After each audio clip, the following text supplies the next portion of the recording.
Management kept telling the players, oh, the money will come, the money will come, the money will come. And you know, remember, we had a history, or we have a history as Ghanaians, where people will even pay to come and play for Ghana. And their monies will not be reimbursed. People will pay their own plane tickets. They will say they will pay, they won't pay. I feel pity for Elvis Efriankra because it was not his fault. It was beyond his power. He doesn't work at the finance ministry. But the players were revolting and they were very angry. And they were saying really ugly things. People that they would normally not be able to speak with. They were saying really, really ugly things to them. Look at somebody like Sickins. I heard a player, during that time, I heard a player whisper to Sickins, the coins you have in Ghana, you think you can come and talk to us when you have not paid us our money. I heard a player whisper this in tree. Some coins now more Ghana no. Mujin say Sikebiana. It sounds even more insulting. Yes, he said this thing about Sickins, the man that owns Alisa. And today that footballer who said that is on his leg is broke. Moses Sama, a millionaire who is employing a lot of footballers in this country. Just because he's a management member, he's done nothing to you. Just wake up, you slap him. That's what happened. I was sitting next to Moses. I was sitting next to him when he was slapped. Just because the country had promised to give them the money and the money did not come. So our leaders, please, when you make promises to the players, keep the promises. Because the players have also done their part of the bargain. Charlie, some small money to hire some private jet, no, people will be shouting. Hey, you nisika, you your mind nisika di na ye football, blah blah blah blah blah blah blah. Sikadie basa basa basa basa basa basa basa basa. They will be shouting. Hello, my name is Kafui Dey. What's it like to cover football from every possible angle? As a fan, as a reporter, as an entrepreneur, as an editor, as a football administrator, as a CAF insider. My guest is the one and only Ibrahim Sannie Daara, bro. Kafui. What happened, man? Good to see you, Kafui. Not seen you for a very, very long time. A very long time. How are you, man? I'm really, really good. And you? I did inside. A message from our sponsor. Queuing for your favorite wache, we can accept it. If there's one thing that Ghanaians can relate with, it's queuing. Queuing for trotro, we can accept it. We adjust. We survive. In fact, if queuing was an Olympic sport, we would win gold. But one thing we can't accept, it's queuing to swap your MTN SIM. Swap your MTN SIM yourself in minutes. Visit the My MTN app or dial *1333# to get this done ASAP. No more standing, no more sweating, no more who be the last person. Do it yourself. Simply swap it everywhere you go. And now back to the conversation. Today is day 3 of the FIFA World Cup. Yes. 2026. Your thoughts so far? I think organization-wise, I've not been very happy. In fact, it's one of the reasons why I've not gone to the World Cup. I thought, one, the distances between the 3 countries hosting it, and then the current political climate in America is not really, really helpful. And then, true to what a lot of people had suspected is what is truly happening. It's heartbreaking to learn that a lot of people who were expected to be there are not there because of, the policies of the various countries. Yes, you have to respect their policies, but, people saw this thing on the wall. I spoke with a top football agent in France yesterday. He was not going to the World Cup. I asked Bruno why. Said, Ibrahim, I don't have a good feeling about this World Cup. And this sits very deeply in the football industry. A lot of people have not gone because of the same reason. And it's unfortunate that for supporters of Senegal, for example, a lot of them have been denied visas. It also came to the point of the Somali referee a referee I've worked with in CAF competitions, top-notch referee. Omar Artan. Yes, top-notch referee.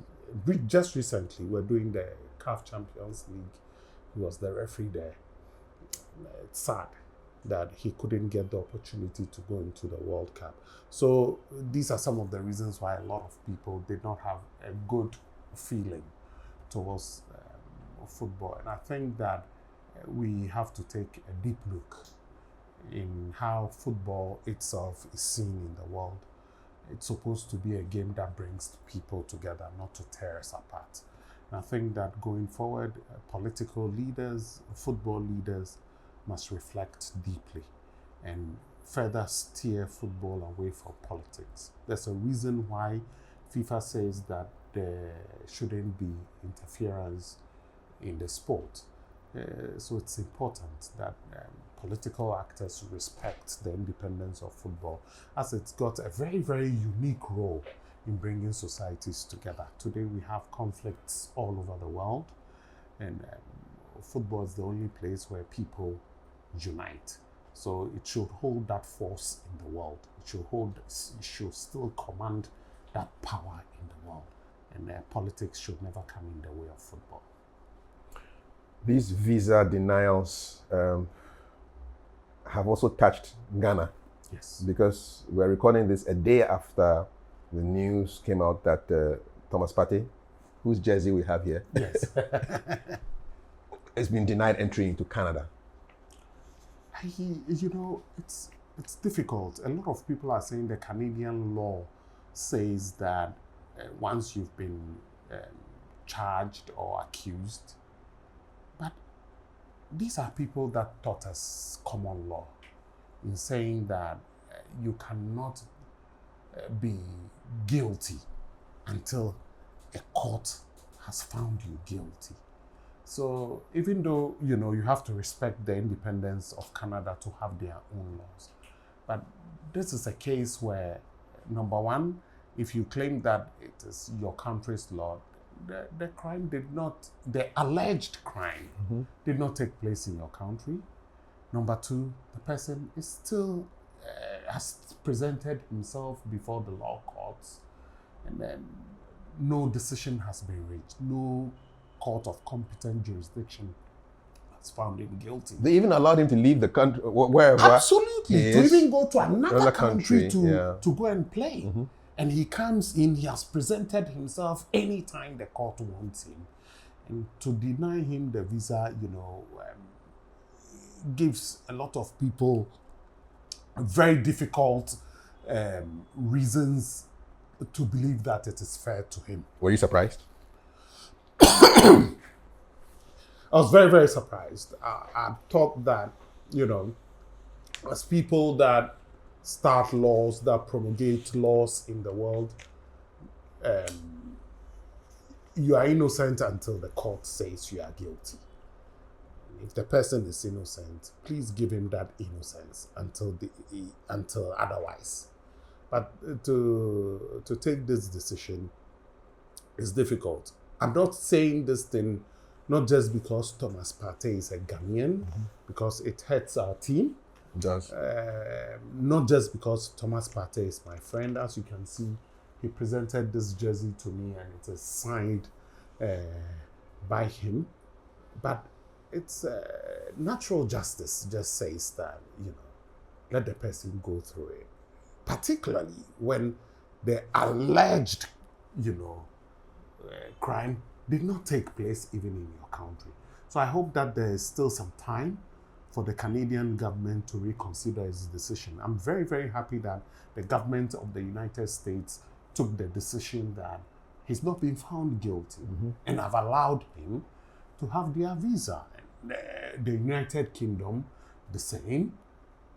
So I'm wondering why a country that is still led by the King of the United Kingdom would have different laws from what the other Western laws are saying. Even though I respect Canada for their laws, but I think that they can have a look at it again. He's in the country for sporting reasons. For those reasons and for the reason that he's not been found guilty, I thought that the Canadian government could have looked at their laws in another way. Number one, the alleged crime did not take place in your country. Number two, it's there to play a competition, a global competition that the world is watching. And number three, and most importantly, he's not being found guilty. So it's just like you saying that he's already guilty before the decision is taken. And it is sad that some people might even take it as the word. So when you take a decision like that, would you say it will influence the judges on the case? It looks like you've even hanged him before the matter is decided. So I pray that the Canadian government will take a look at the issue again. I've seen that the foreign minister of Ghana made a pronouncement. He's made a pronouncement, and I think it's spot on. I think they should continue to engage the Canadian authorities in ensuring that at least they give him the visa, even if it's a 24-hour visa or 48-hour Play visa. the game and go back. Play the game and go back to the United States, it will be fine. But let's also remember that if we qualify to the latter stages of the competition, there's a potential that we could go back to Canada. Again. So for this reason and more, I think that the foreign minister, if it is necessary, the president of Ghana, His Excellency John Dramani Mahama, must also join in this case and fight for a Ghanaian who has not been convicted of any crime so far as we speak now. He's not been convicted of any crime, and to stand up for him at least. Any idea of how Thomas Partey must be feeling?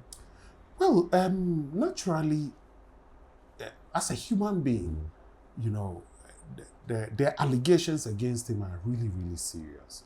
And as a human being, I've noted that in some way, somehow, it has subdued him. But he still keeps, you know, that energy going. And despite all the things people have written in the press, sometimes vile messages on social media, he's kept his head high. He's continued, and I'm happy to see that even in the face of all of these things, he's keeping his head high. He's training with the team. He's joining with the captain of the team as the leaders of the team, together with Jordan, and are leading the boys. And I pray that all those allegations made against him, you know, are untrue. But the deeper question is, we as human beings must also be careful of how we make accusations towards people. The case of Benjamin Mendy comes straight to mind. Ex-Man City player. Yes. He was accused of all sorts of things, including some of which Thomas has been accused of. You know, on all counts, all those 17 counts were thrown out by the court. He had suffered all the loss of income. His reputation is battered. His confidence is gone. Now he's lost his career, even to the point that he's playing somewhere in Eastern Europe. The accusers have gone scot-free. Why should it be so? I'll never forget when he was leaving the court and this journalist kept asking him for comment, and all he kept saying was Alhamdulillah. Alhamdulillah. Alhamdulillah. What does Alhamdulillah mean? It means thank God, praise be to God. He just said it like 10, 20 times. Yes. Yeah. He might have gone through torture. He lost, you know, his income. He's lost everything. Respect, reputation. Respect, reputation, and everything. But the accusers, those that made the false accusations, what has happened to them? Nothing. Has he been able to sue them? No. But I think that, you know, the legal systems, you know, I would say such accusations, you know, must be really, really investigated before people are put through these things. Otherwise, it destroys you completely, even before you are named. Because you cannot repair the damage done to you. So, for example, if Thomas is being made not to play the game against Panama, and imagine that he goes through the court systems and the court find him not guilty, can we repair that damage done to him and to Ghana? It cannot be repaired. So I think that the world must start to reflect about some of these things and also think about people who accuse people falsely. People who commit such, crimes deserve the punishment they get. But those that are innocent must also be protected. Indeed. I don't know whether you were following the comments on social media where, I don't know whether it's verified, that the English players were preparing not to shake hands with Thomas Partey in the game that we're going to play with them in a couple of days' time. Was it true or it was just rumor? I think it's psychological warfare, but if they go ahead and do that, the Ghanaian team will pay back in equal measure. Why do you want to do that?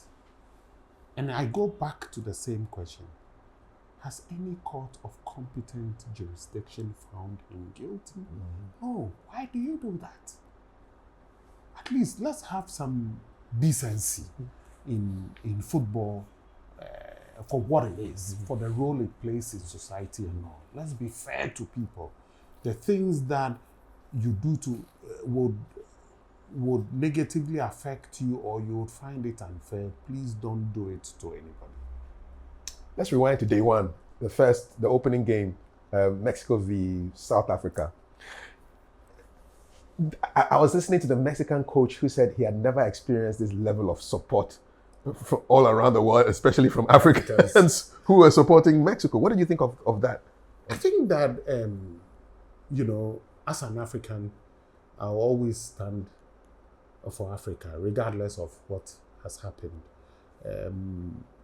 I think that it is as a result of the attacks on foreigners in South Africa, the alleged illegal immigrants in South Africa is what has led to this. A lot of Africans are unhappy because Africa stood united behind South Africa during apartheid. Mm-hmm. And to see that, black South Africans are attacking the alleged illegal immigrants would evoke some reaction from black Africa in particular. And therefore, to see it trickle down to that level is not surprising. But I'll beg the rest of Africa that it is not the entirety of South Africa that believes in this. They are in a very, very tiny minority. I was in South Africa 3 weeks ago for the first leg of the CAF African Champions League final. Very, very welcoming people, and I've been there many times. South Africans are very, very warm people. They like not only Ghanaians, they like Nigerians. Yes, there are people that take things to the extreme in every society, and they should not be defining the voice of the country. And I also expect that the South African authorities must also crack the whip, because if you claim you are chasing out illegal immigrants, it's not the duty of the mob to take action against illegal immigrants. You've got immigration officers, you've got police officers, and in the worst case scenario, if you claim some of these people are drug dealers and the rest, even the South African military can step in. It's not your duty to go around attacking people, attacking their businesses. People have come to your country and built businesses. Given a deadline, they say June 30, they need to leave. I don't think it will happen. Mm-hmm. The AU has taken the matter up. African Union. Yes, and I hope that they will find an amicable solution so we can live side by side. As Africans, we are brothers. We are brothers wherever we find ourselves, whether black, white, Arab, Indian, or whatever it is. We are brothers. This is what our upbringing is about. Don't let these, I would say extremists take over the narrative as South Africans. And I expect that South Africans too must come out in defense of their brothers from the rest of the continent so that, sanity prevails. If they are criminals, please let the law deal with them. Don't take the law into your own hands, and let's come back as united as one people and as one Africa. Their goalkeeper was overwhelmed. They couldn't understand the level of support against them from fellow Africans. I saw pictures of Africans wearing Mexican jerseys. Yes, it is real. Yeah. It is real. Were you surprised? Yes, I was surprised. But, you might underrate the anger and the disappointment. In fact, I would say not even anger, the disappointment. Because a lot of people invested in South Africa during the days of, the racist leadership in the past.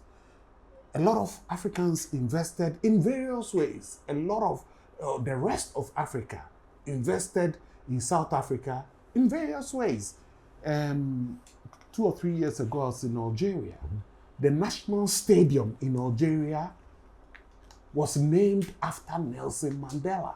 Algeria has a lot of national heroes, but they named their national stadium after Nelson Mandela. It's the level of respect that Africa has for South Africa. And to see that, somehow thrown to the dogs by the actions of a few misguided ones, it's really, really disappointing. I have a friend called Kofi Nyantakyi. He's a Ghanaian born in the United States. He's come back to build a lot of businesses here in Ghana. And he produced a check that his father wrote to the ANC during the time of apartheid. At that time, I think the check was produced somewhere in the maybe 1989 or 1990. His father had written, a Ghanaian father, a Ghanaian doctor in the United States, wrote a check of $10,000 then. 89, no be small money. I'm telling you, that money at that time could have bought, I was then a student at Presec, it could have bought maybe 20 plots of land at East Legon. Mm. But this man gave that money to Nelson Mandela so they could use it to fight for the freedom of the blacks in South Africa. And now see what is happening. Won't the father of Kofi Nyantakyi be turning in his grave? Mm. It's disappointing, to be honest. Yeah. And a lot of countries have invested deeply in South Africa. Look at the leaders, their leaders. A lot of them came to Ghana here and many, many other countries for education, for protection during the time of apartheid. And to see that, the people that the rest of Africa fought for, fighting the rest of Africa, is terribly disappointing. Yes, we don't want illegal immigration. We don't want criminals. Even in Ghana here, if there's something illegal, we won't want it. We won't want criminals here. But that is not your job. It's not the job of the mob. Mm-hmm. Allow the police to work and the immigration officers to do their work. But when you take the law into your own hands, things can spiral out of control. True. People have got businesses. People have set up businesses. A Somali man has set up a sprawling business raised down by criminals, looting, claiming they are driving out illegal immigrants. Meanwhile, this guy has a legal work permit to work in South Africa. Business that is, worth maybe $2 or $3 million, gone up in smoke within 1 hour. It's unacceptable. No, it's not fair. It's unacceptable. So those people should be called to order. And I expect that the government of South Africa cracks the whip. At least Julius Malema is doing his bit, and a few others are doing their bit.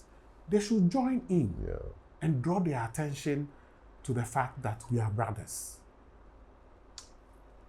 So it's your view that every African should support all African teams in the World Cup? Yes, I think so. The reason being that, number one, we are Africans. Whatever happens to an African tells positively, if it is positive news, it tells positively on the whole of Africa. If it is negative, it tells negatively on the rest of Africa. And when you travel the world, and for example, you say you are from Ghana, it is the good things, particularly footballers, that people know. When I was in London, I used to live in London, there was a kebab shop very near my house. At that time, Stephen Appiah was playing for Fenerbahce. And I go there to buy kebab. They call it doner kebab. Yes. Then one day, they had a newspaper cutting of Stephen Appiah on the wall. So I told him, this guy is my friend. They said, no way! How can he be your friend? How do you know him? Blah, blah, blah, blah. So I had Stephen Appiah on speed dial, phoned him. They spoke to Stephen. Up to the day today, when I go to London, they give me kebab for free. That is the benefit. More than a kebab for you, man. Yes. That is the benefit. One link. One link. That is the benefit of Africans projecting ourselves positively. So if South Africa does well, there's a way to project the rest of us. Because there's a lot of stereotyping against Africans or black people in the world. But when a black person performs well in one area, it changes, the thinking of people. People think that, oh no, the Africans that we used to think were incompetent and the rest. No, it's not true. It's not true. It's the reason why you find that today more and more European clubs are able to sign more Africans, because their predecessors paved the way for them to enjoy what we are seeing today. Today we see that a lot of Africans support Arsenal Football Club. Why? Because it's the likes of Thierry Henry, Kanu Nwankwo, Emmanuel Adebayo, Laurent, all of those black people that played for Arsenal changed the minds of people.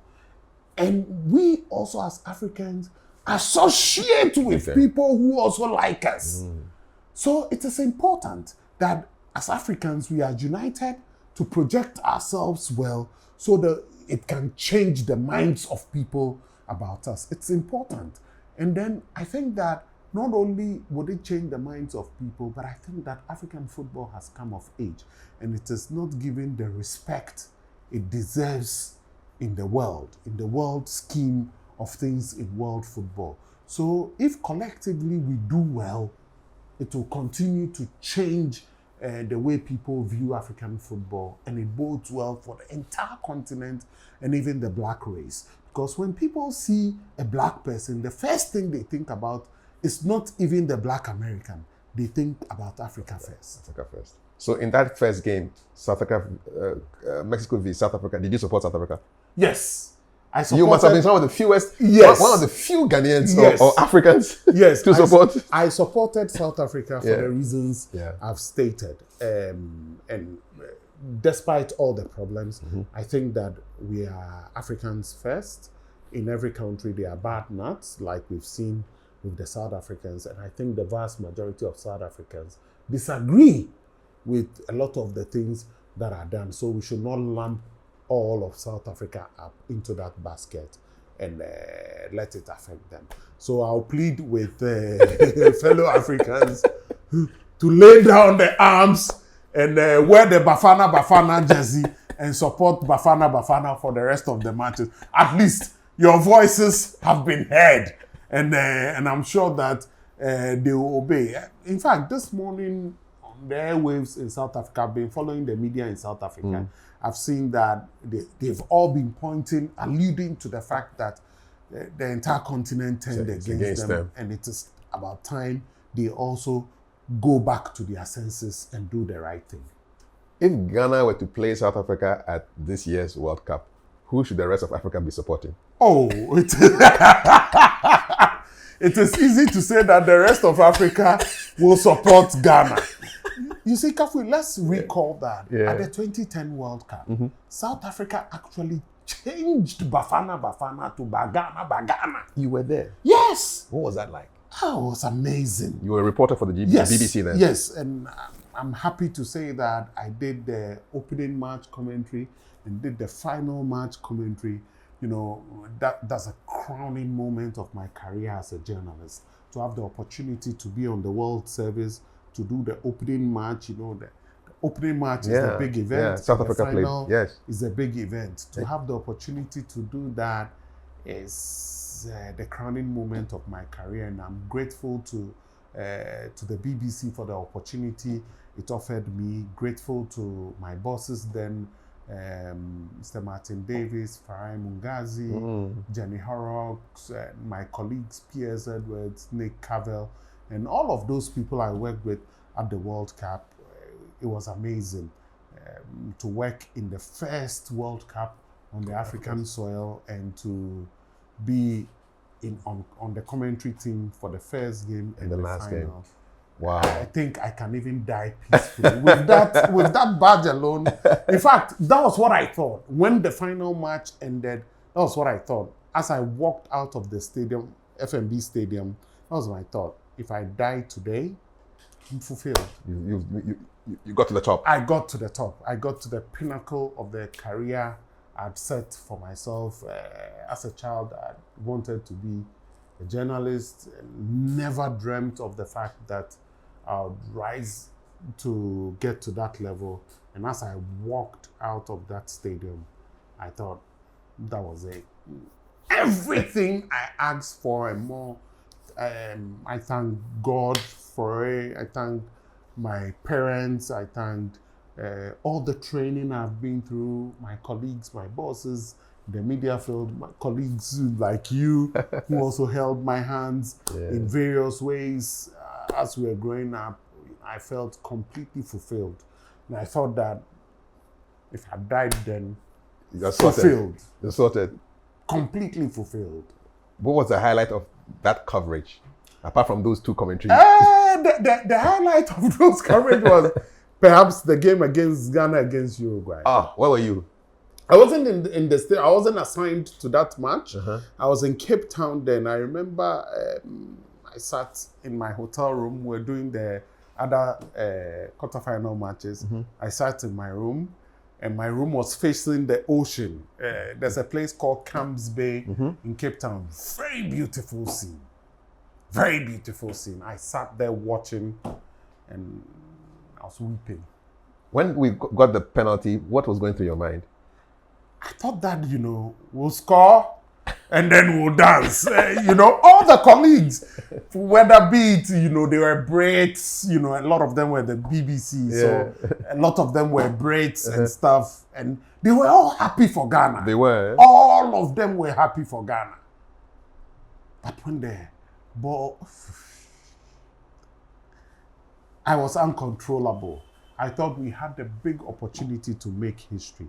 But I thought they really, really, really, really made Ghana proud. Yeah. Stephen Appiah, John Mensah, and the entire team, the entire generation really made Ghana proud. And I was getting calls from Ghana, consistently getting calls from Ghana.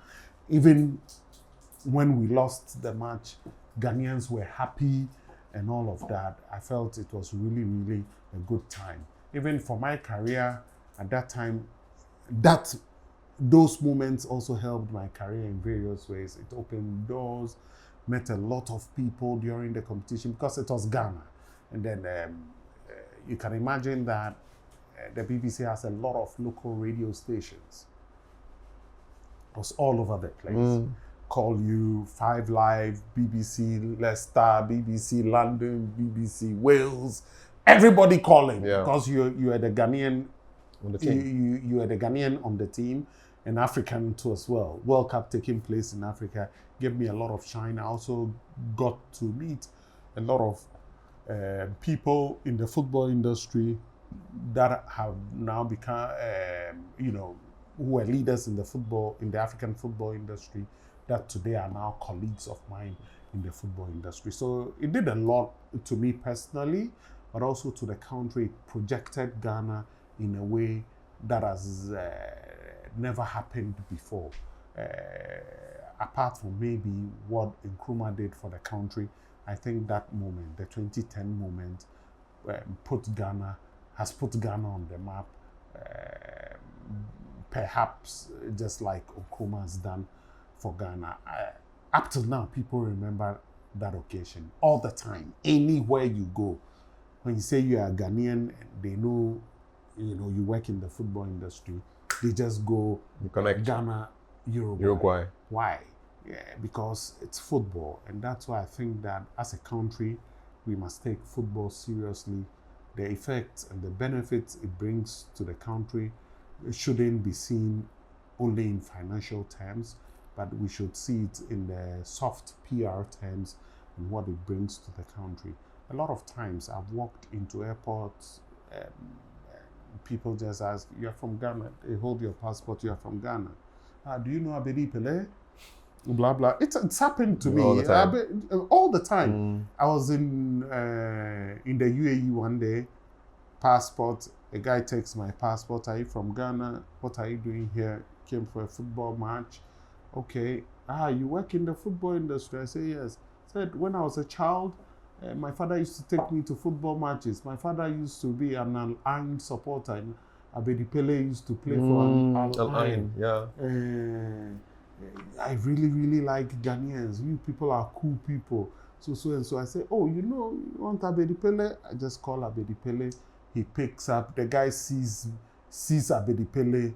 He bursts into tears because his father that used to take him to the stadium has passed away. He had wanted his father to see Abedi Pele. So there are a lot of such stories. And this is the reason why I think that we must take, sport, art, and culture really, really seriously.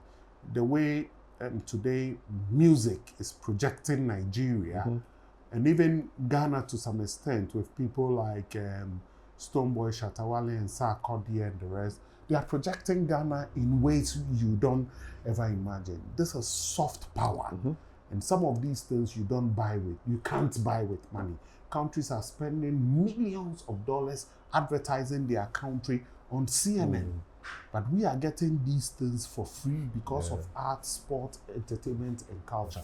I think that these are industries we should protect and project very, very strongly. I'm sad that, for example, the movie industry is not doing as well as these other areas. And I think that we should look into it carefully. It's one area that sold Ghana very well in the early 2000s, but I think that it's died off a little bit. I think we should revive it. We should use English language. We are so fixated in Ghana with Tree, but we only speak Tree in Ghana.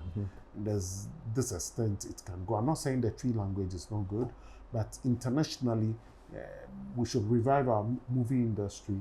And even if we can't do it in pure English, should do Pidgin English.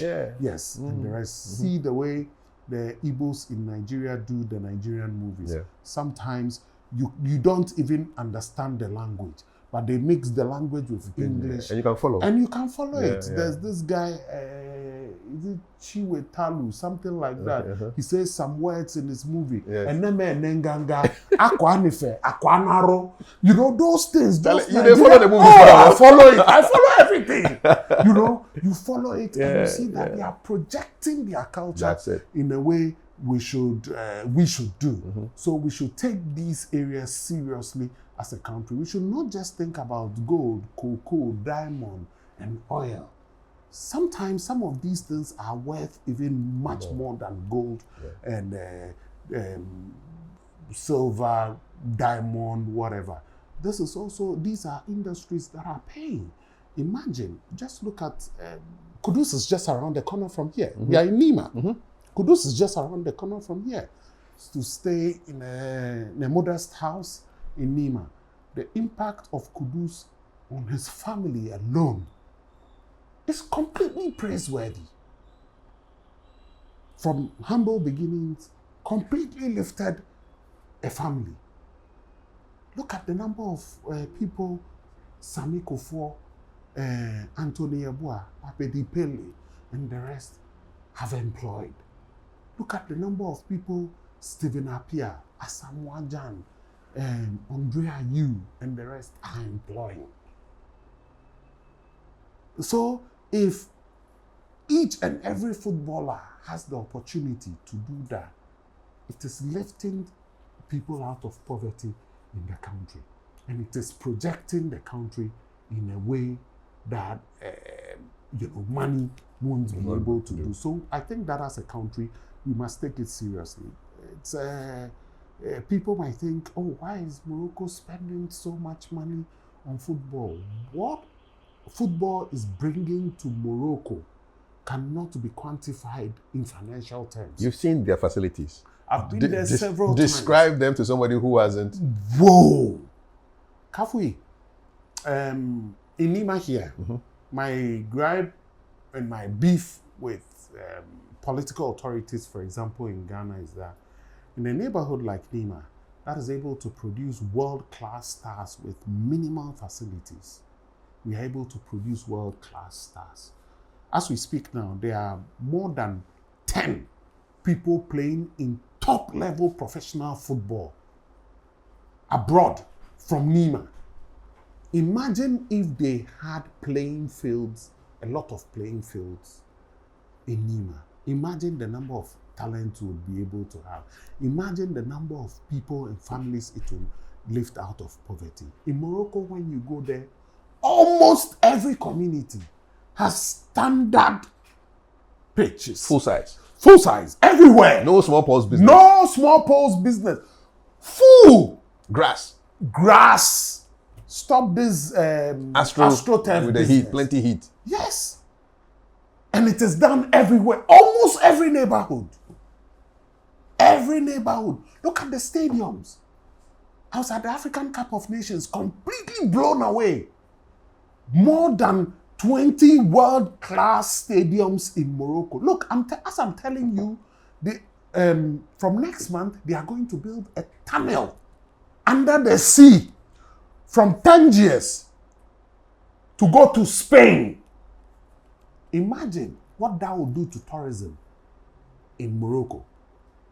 After they hosted the recent African Cup of Nations, tourism in Morocco grew by 600%. This is according to the tourism ministry in Morocco. So if you see them building stadiums, don't think they are mad. They are investing it in other areas, giving opportunities for the youth, giving opportunities and employment opportunities for people in the country, and then using it as an opportunity to attract people to come to the country. So people working in the hotel industry can have work, taxi industry, restaurants, and all the associated industries. And the economy keeps ticking. And they are smart to identify sport as the way they want to proceed and see the benefits. World Cup semi-final. They've won 5-6 years ago. We were beating Morocco's women's national team 6-7-0. When they started taking it seriously. And let me tell you, as a matter of fact, all the women playing in Moroccan league are guaranteed a base salary, government guaranteed base salary of $600 per player, apart from what your club will pay you. The government is giving you. Government is giving you, they will pay directly into your account. So women's football in Morocco has completely lifted to the point that just 2 years ago, they were in the finals of the Women African Cup of Nations. So it tells you that when you invest and you invest well, you reap the benefits. And the benefits won't come to you. It will come to the citizenry. So we think about the youth. We are always complaining the youth don't have jobs. They want to go abroad and the rest. Because we are not creating opportunities in all facets of the economy. We are just creating, jobs. Everybody is looking for jobs in the ministries. Where's industry? The IT sector is growing. Why are we not taking it seriously? Even just look at the IT industry, for example, in India. A lot of the companies I own in the news industry, I have to hire people from India. Why? Because a lot of the knowledge is not here. And I think that we should start taking things seriously as a country. we should look to diversify things. And the youth also should be advised in looking in looking differently from the way maybe perhaps our parents looked at things. They want a 9-to-5 job, pursuit, and retire. I don't like that. I don't like this regimented way where you go to the office, you sit 9 to 5, you want a tie. I want the freedom to be able to do what I want. I want the freedom to stay in the office until 3 a.m. I want the freedom to sleep on the floor in the office. I want the freedom to work at any time I want. Work remotely. Everywhere in the world. So I can have some time for myself, but also have some time to really, really work. Imagine the number of people, or everybody wants to work in the banking industry, in the ministries. So you stay in Medina, you stay in traffic for 1 hour, 2 hours before you get to the center of town. By the time you get back in the evening, you have spent 2 hours back, 4 hours of your life wasted, fuel burnt. Stay at home, set up your office in your house, start some business. The 4 hours you'll be spending going up and down, Charlie, you would have spent it doing something profitable. So let's start thinking out of the box as the youth in Ghana. Let's start thinking out of the box. Let's start doing things. Let's be industrious. A bit more entrepreneurial. Yes. Yes. And let's stop thinking, 9 to 5. I find it sometimes there are a lot of talent in Ghana. There are a lot of talented people all over Ghana. Young people, talented people. You find them everywhere in the country. But it's crazy that we cannot fend for all of them. I think that government must change its attitude and mindset towards towards how it creates employment for the people of Ghana, but must also find a way to also create the enabling environment for people to be entrepreneurial. Talking of being entrepreneurial, you saw the vision of digital many, many years ago. You are the founder of some really big football websites, Football Ghana. Yes. Ghana Soccer Net. Ghana Soccer Net, many, many others. So far, I think we have 11 websites under our belt. Wow. With more than 220 employees spread over the world. We've got employees here in Ghana, some in Nigeria, Kenya, Ivory Coast, Russia, as far away as Australia. Greg, how are you? Is our SEO guy in Australia. So we are doing a lot. In fact, I started Ghana Soccer Net in my small flat in London in 2007, late 2007 to 2008, just before Ghana hosted the African Cup of Nations. Why did you start Ghana Soccer Net? Well, I was then working at the BBC. There are too many news items. Apart from being a presenter, I was also an editor on the BBC African Football website. So I could see that there are a lot of news items that can't go on the BBC website, but it's relevant for the Ghanaian audience. And I thought that every time I come on holidays in Ghana, people are hounding me, can you create, I want to be a journalist, I want to find something to do. Then I put together a few young people who had, approached me, and we started it slowly. I started in my bedroom in London. So anytime I close from work, I'll go home, turn on the laptop, work until 2, 3 a.m., did that persistently. It was launched by Emmanuel Adebayo. You can see his jersey here. He was then a footballer for Arsenal. He invited me to his house and said he will launch the website for me. And he launched it in his house. I remember clearly. That was Ghana Soccer Net? Yes. Adebayo launched it on the 24th of December 2007 in his flat in Swiss Cottage in London. And I remember clearly what he served me. His girlfriend, Charity, cooked some nice banku and tilapia. I won't forget. Ademe. Charlie. You went back home, man. in a London flat. In cold London. Yes! Winter London. In winter London, December. You know, we had a very, very good time. He launched the website and I dedicated a lot towards it, spent a lot of time. But a lot of people came through the system, and a lot of people have used the website to greatness. A few of them, Ridwan Asante, was at Joy FM. He was a sports editor at Joy FM. He was our first editor on the website. Patrick Akoto, who's now a comms member of the Ghana FA team, was there. Aminu Shado, who is now the Black Stars team manager, was one of our writers. Sheikh Tawfiq, many others, even I can't. They passed through, and all of them passed through Ghana SoccerNet to greatness. And you know, all the things. I started thinking that, you know, a lot of the things I learned at the BBC, there are lots of people that held my hands, and I felt that I also had to give back to people what I'd learned. The same way people were also magnanimous towards me, I also have to do the same to people who helped me to also help others. So that's how it started, and it is good that it has turned out to be something that I never imagined. Today it's among the top 50 sports news websites in the world. I was surprised the other day that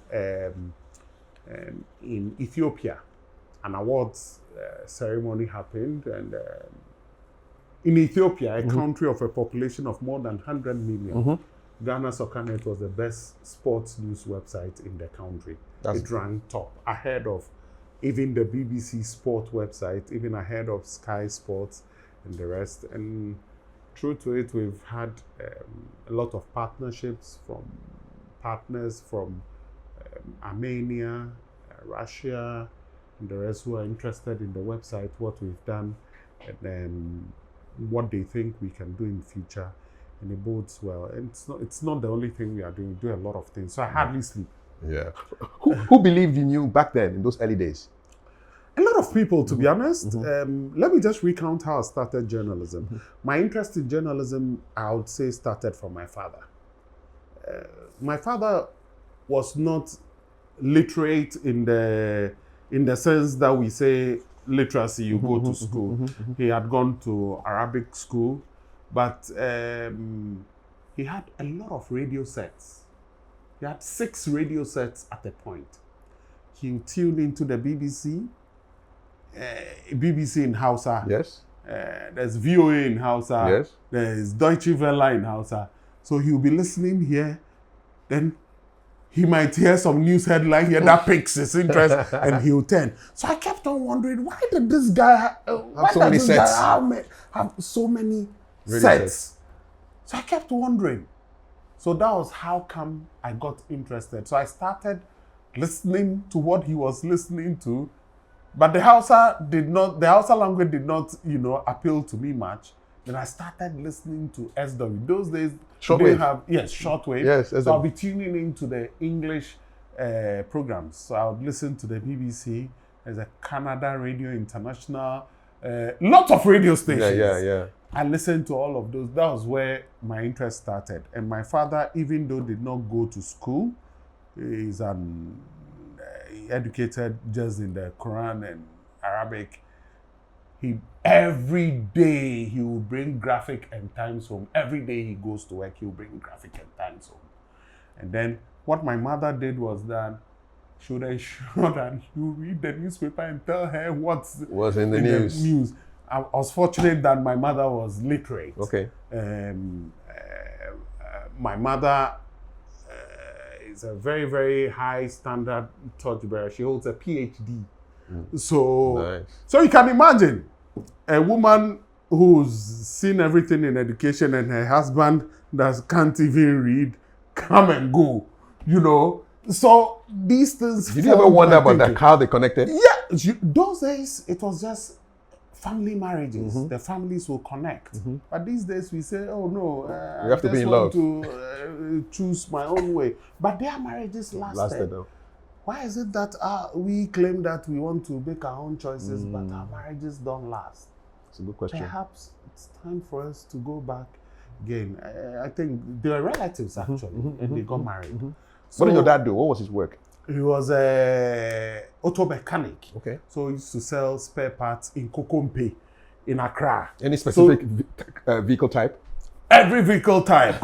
Every vehicle type. He used to have a Morris Minor, small Morris British car. Minor. Yes. Used to drive me. He used to live in Newtown, up the hill from here. Okay.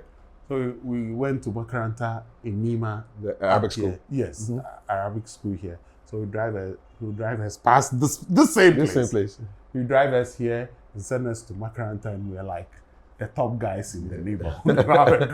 You know, you could drop down the window, the roof of the car. Yes. But those days, it wasn't a roof, it was a tarpaulin. Yes. So they would just get up and then fold the tarpaulin. And it becomes a convertible. Yes, a convertible. So those days were the hippie guys in the neighborhood. So Wow. he influenced a lot of things. My father had 2 wives. Okay. Yes, my stepmom, Hajia Diza, she's still very, very strong in Dakuma. And then my mom was a junior wife. So it told you how people lived life then with dignity and honesty. And they raised really, really good children. The way they lived their life also impacted On you. on their children. What would you say are some of your earliest memories? Earliest memories, I remember having a very, very good time. My father used to take me to the stadium to go and watch Hearts of Oak. I remember it clearly. Was he a Phobian? Yes. And he was a boxer too. So his nickname was Achimon. Oh yeah, Achimon was a British boxer. British boxer. So that was his nickname. And so my brothers in Dakuma, you know, my senior mom lives in Dakuma, and my mom lived here in Nima, in Newtown actually. So my brothers in Dakuma called my father Achimo, but we here call him Alaji. Yeah, and I'll tell you a very funny story. He likes to watch boxing on TV. You know, he has this rosary we call Tasbih. Tasbih, yeah.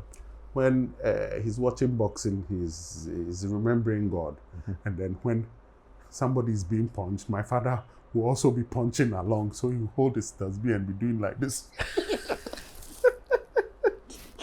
So these are things that, you know, come to mind. These are some of the early memories. And then later on in his life, when his health was really failing, I used to accompany him. Those days, everybody was in the boarding school. All my brothers and sisters were in the boarding school.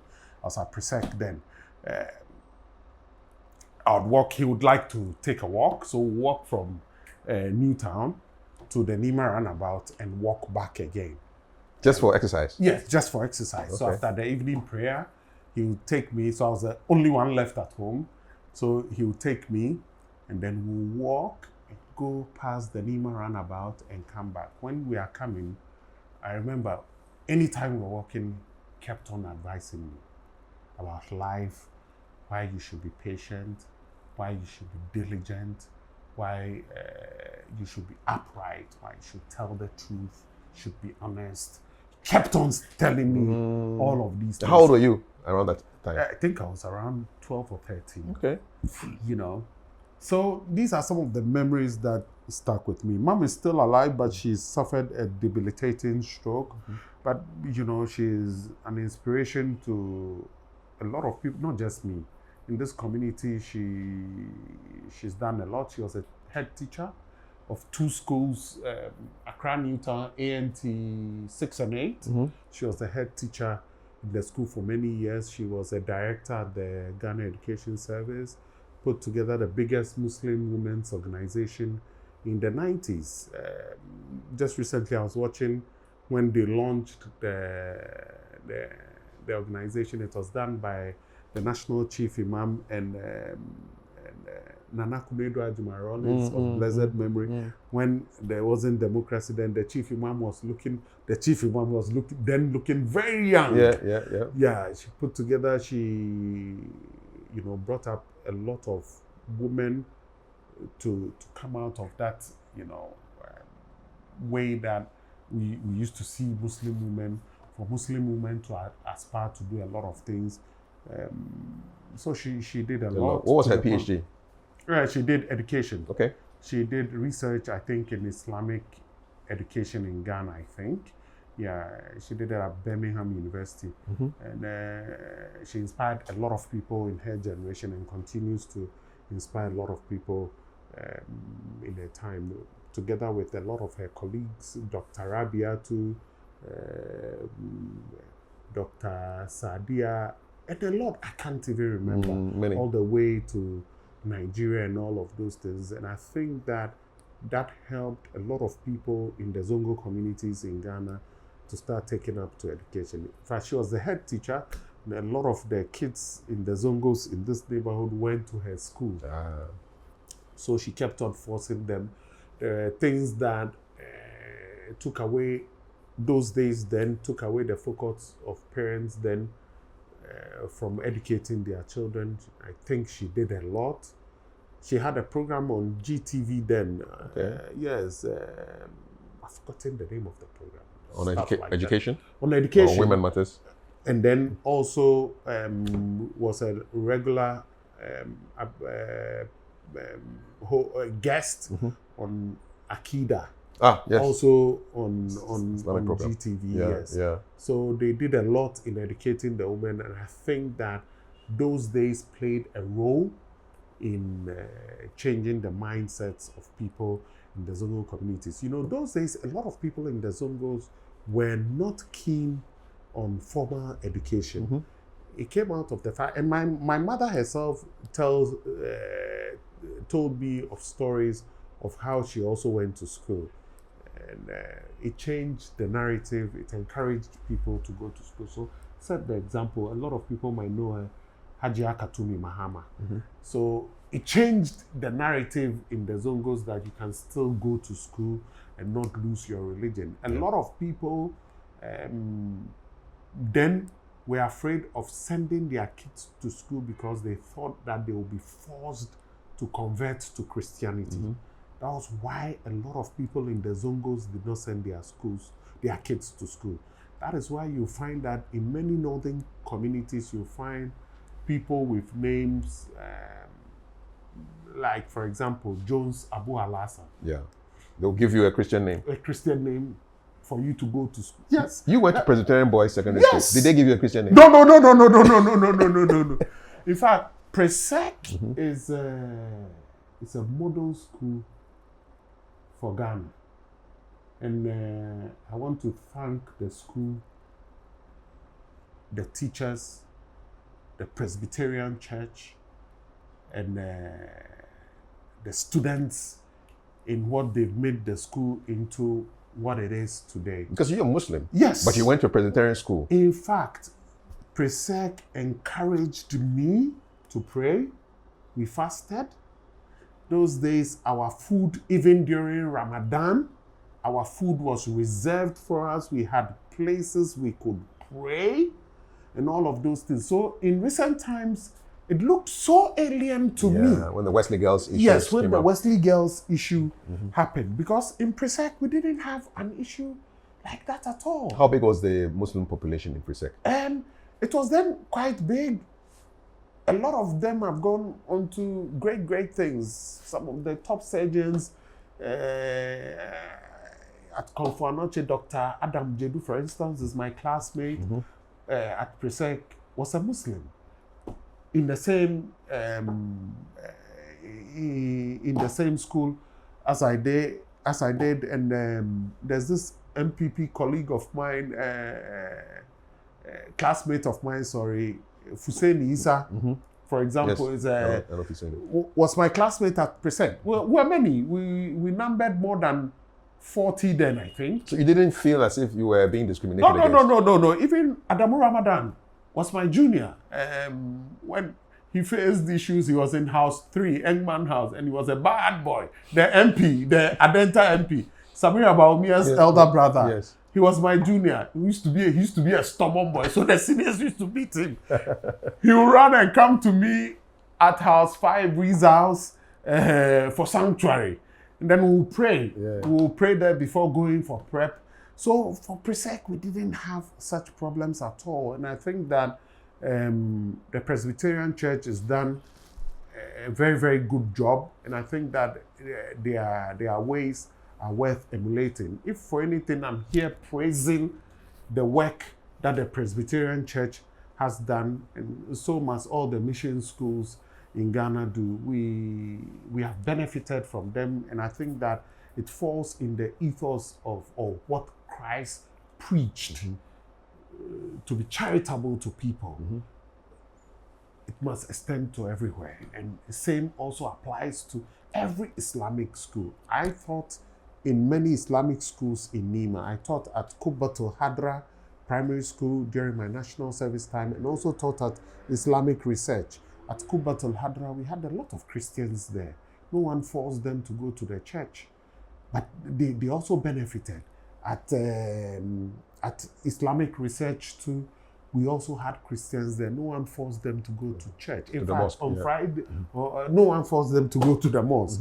On Fridays, in fact, they had a day off. Because like a Sabbath for them. Because by 12 o'clock, would have closed, so everybody would go home, but the Muslims would have to stay and pray the Friday prayers before we go home. So there are a lot of things in common, and these are the things that we as Ghanaians must cherish. If you compare us to Nigerians, for example, you see that we are completely different. The Ghanaian understands or appreciates his Christian brother, even though he's a Muslim, and in the same way, because our boarding school system shows us that we can live side by side, have different persuasions and beliefs, yet respect each other's faith.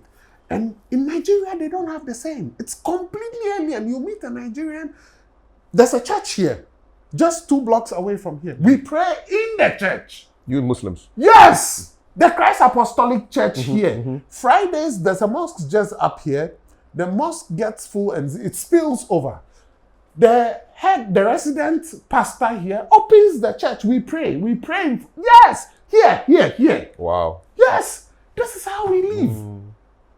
So why should this thing bring, divisions in countries in Africa? And I think that people should come to Ghana and come and learn. Nigerians should come to Ghana and come and learn how to live peacefully with each other. A lot of the times when I have friends from Nigeria, particularly from northern Nigeria, and they see that we are friends with Christians, say, how come? How are you friends with them? Say, how about we live together? We're one people now. We are one people. I have a friend here, Seji Shabashi, an arch-Catholic. He's a Catholic. He goes to the Roman Catholic Church at the roundabout here.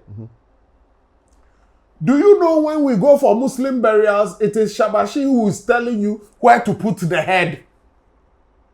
Yes! Shabashi has lived with Muslims in this Nima community. And he's able to tell, no, turn the head to the right-hand side. You need to let the head face Qibla. Yes. He's not a Muslim. No, but he knows. When there's preaching here, Shabashi is attending the preaching. Malan Ridwan is having a preaching ceremony, maybe in one of the alleys. Shabashi is there seated. I wasn't in town when his brother died. May his soul rest in peace. The day they were holding the funeral, his elder brothers used to live in this community, but they've all left.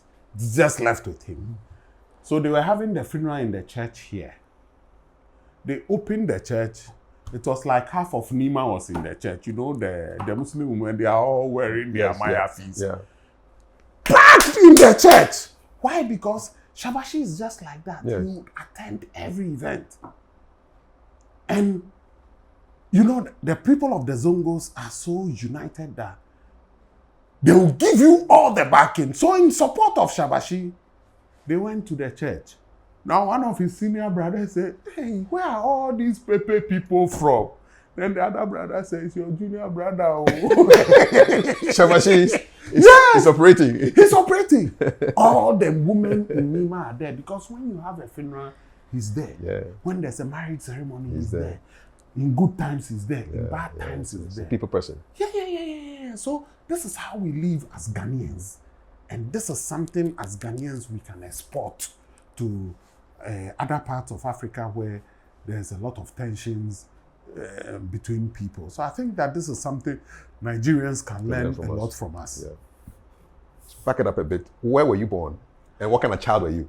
I was born in Newtown, actually, at home. Okay. It's just real like... real homeboy. Real homeboy. I was born in the house. I was born in the house on a Saturday dawn. Okay.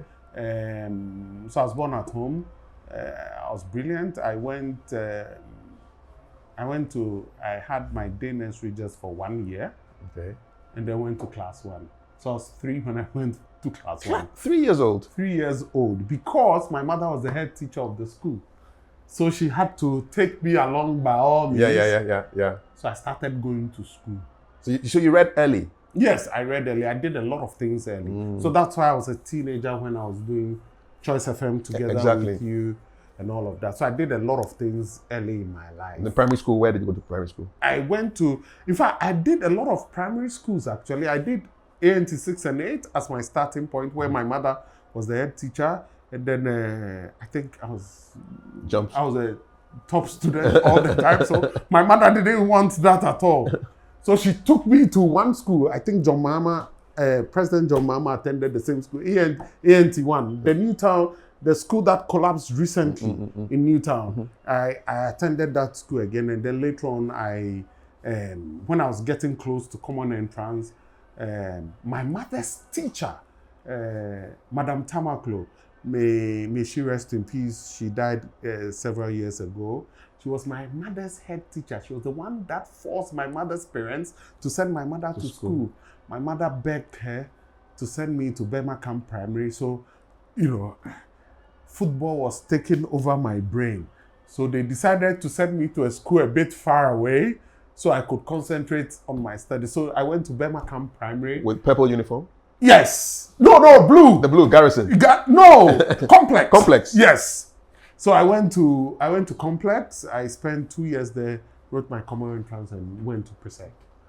Families, siblings, brothers and sisters, where are you in the order? Last but two. Oh. Yes, I've got 2 little sisters, Lami and Naima. And then those ahead of you? Many of us. My father had 2 wives, I told you. I've got 14 brothers and sisters. What's it like? What's it like in a big family like that? It's very, very good. These days I find people saying, oh, they don't want polygamy and the rest. Good benefits to it. Please try it. You are a polygamist from the way you are saying it. No. You're asking me to try it. But I think it's good. I think it's good for everything we know of the world today. Sannie, why are you not yet a polygamist? I'm still thinking. If I say anything on camera, I'm in trouble at home. So we keep it like that. But the concept of polygamy, I really like it. I think it even justifies it more today than it was in the past. I say the reasons why. Number one, we have too many divorces these days in our community. And a lot of the stats point to the fact that there are many women in the world than the men. If everybody is to marry one, what happens to the rest? And now some people are also deciding that they want to be gays. If they also go away, it's more women also losing their husbands. That's a problem. And more men are dying early. And there are divorces. So where should all of them go? So I think that we need to think carefully about it. I think a lot of our Christian brothers say the Bible says they should marry one, but I'm yet to say where specific in the Bible that says marry one. Because all the prophets of God had 2, 3, 4 wives. Even we hear David and Solomon had thousands. Why? So are we saying that they are all going to hell? We should think carefully. It solved a lot of problems for a lot of communities.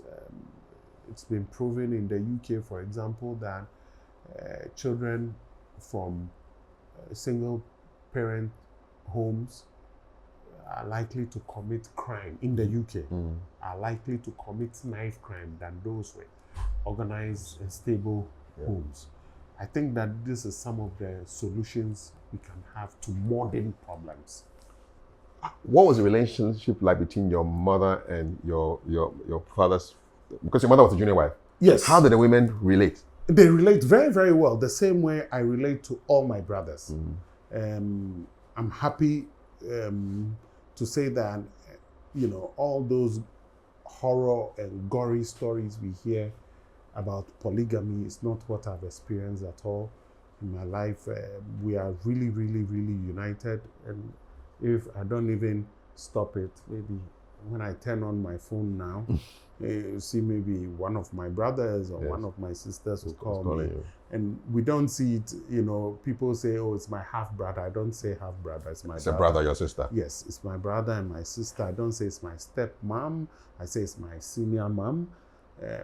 These are the ideals of it. And I think that this is what held African societies many, many years ago. And I think it still relates to us today. I think people should consider it much more carefully than the way people look at it today. I hear some women saying that they can't even think of sharing their husband with another woman.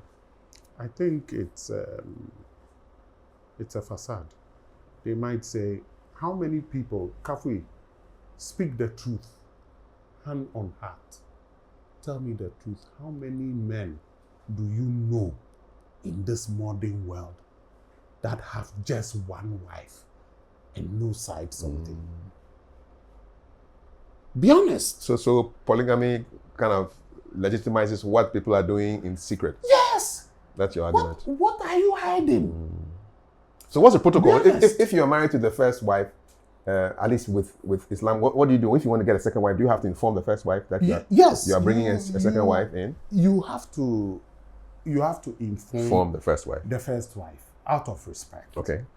For her feelings. Even there are people who even go to the extent of even placating her by buying her gifts and the rest. So in northern Ghana, for instance, they say, if your husband buys you a Range Rover, be careful. You should know there's a wife coming. A wife is coming. There's a wife coming. Or if he sends you to Mecca, you should know that there's a second wife coming. That's a signal, eh? That's a signal. It could be. But there are ways to it. And I think that if people stop looking at it as competition and appreciate it and be honest and be open about it, it will be more accepted in society than we think about it today. How does it work in the UK? Because I know UK is Christian, Christian values, yes. One man, one wife. But how do Muslims operate in the UK? Are they able to marry more than one wife? Yes, they marry, but they don't say it publicly. A lot of people do, but they don't say it publicly. But the law allows you to marry just one woman, but you can have 1,000 concubines. Does it make sense? You can have thousands, it's fine.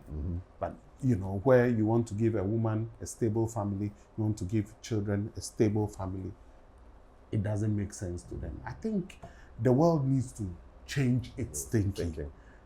Towards some of these things. A lot of the things, I've had a lot of debates with a lot of people, even within the Muslim community, particularly some women who say, oh, no, I don't want it. But sometimes it's a solution for you. It's a solution for you. Rather than the man running around, sleeping around with women, he's here, he's stable. You know that this woman is clean, no STDs and stuff like that. At least when your husband is not here, he's here.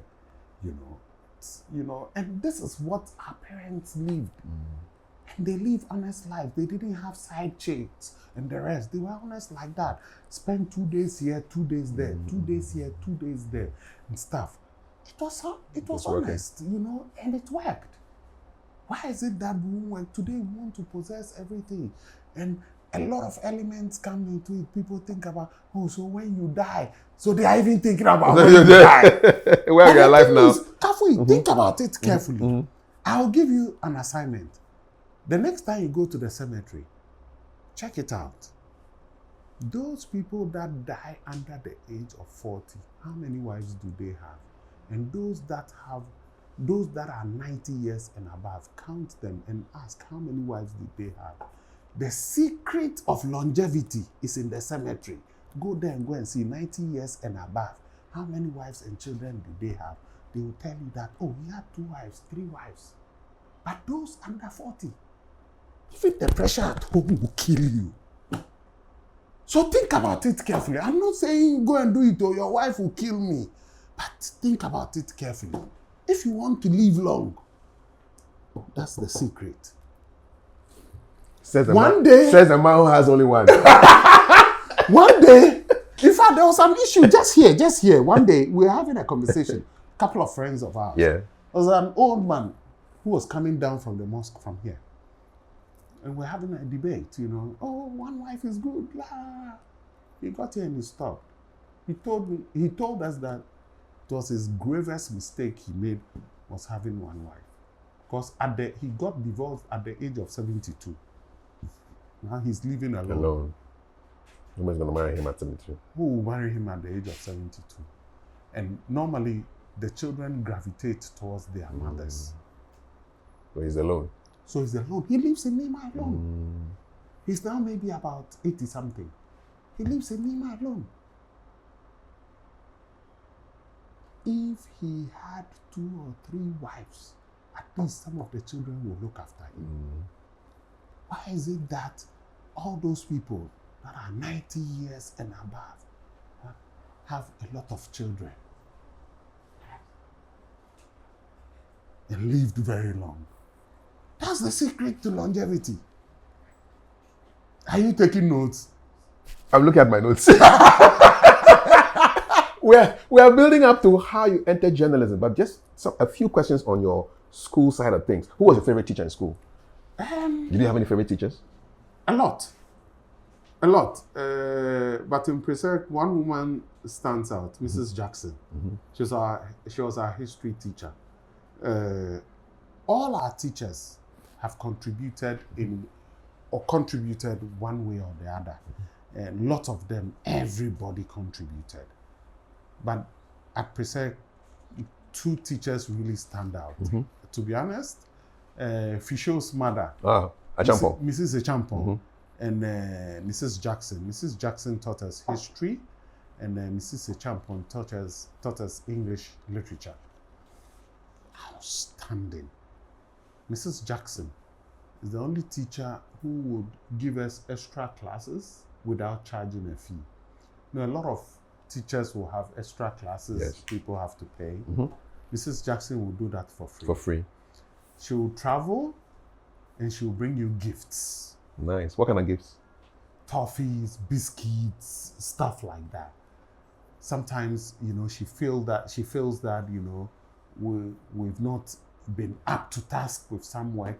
She call all of us to a house on Saturday and Sunday, teach you, finish, and cook for you. You are used to eating dining hall food, but she will do home-cooked meal for you. Wow. You can't forget things like this. Do you know why she was doing this? I think it was in her nature. May God bless her. I think she's late now. Mrs. Achampong is also late. She also had the same traits. It was just in their nature. Oh, she saw you as their children. Yes, as absolutely. Her children. Yeah, she saw you the way your parents will treat you is the same way. way they will treat you. They will go out of their way. There are lots of teachers like that. They will see you maybe struggling in one way or the other. They will spend their time to teach you. And when you reflect, you think that, these were amazing people. And then also, I would also reserve some also for some of our Makaranta teachers. There's my uncle owned a Makaranta, Madi Suraka, in Nima. He was also very, very kind-hearted man. He was my uncle. But first, Mala Isaka, in the first Makaranta I attended in Newtown, he was also my father's friends.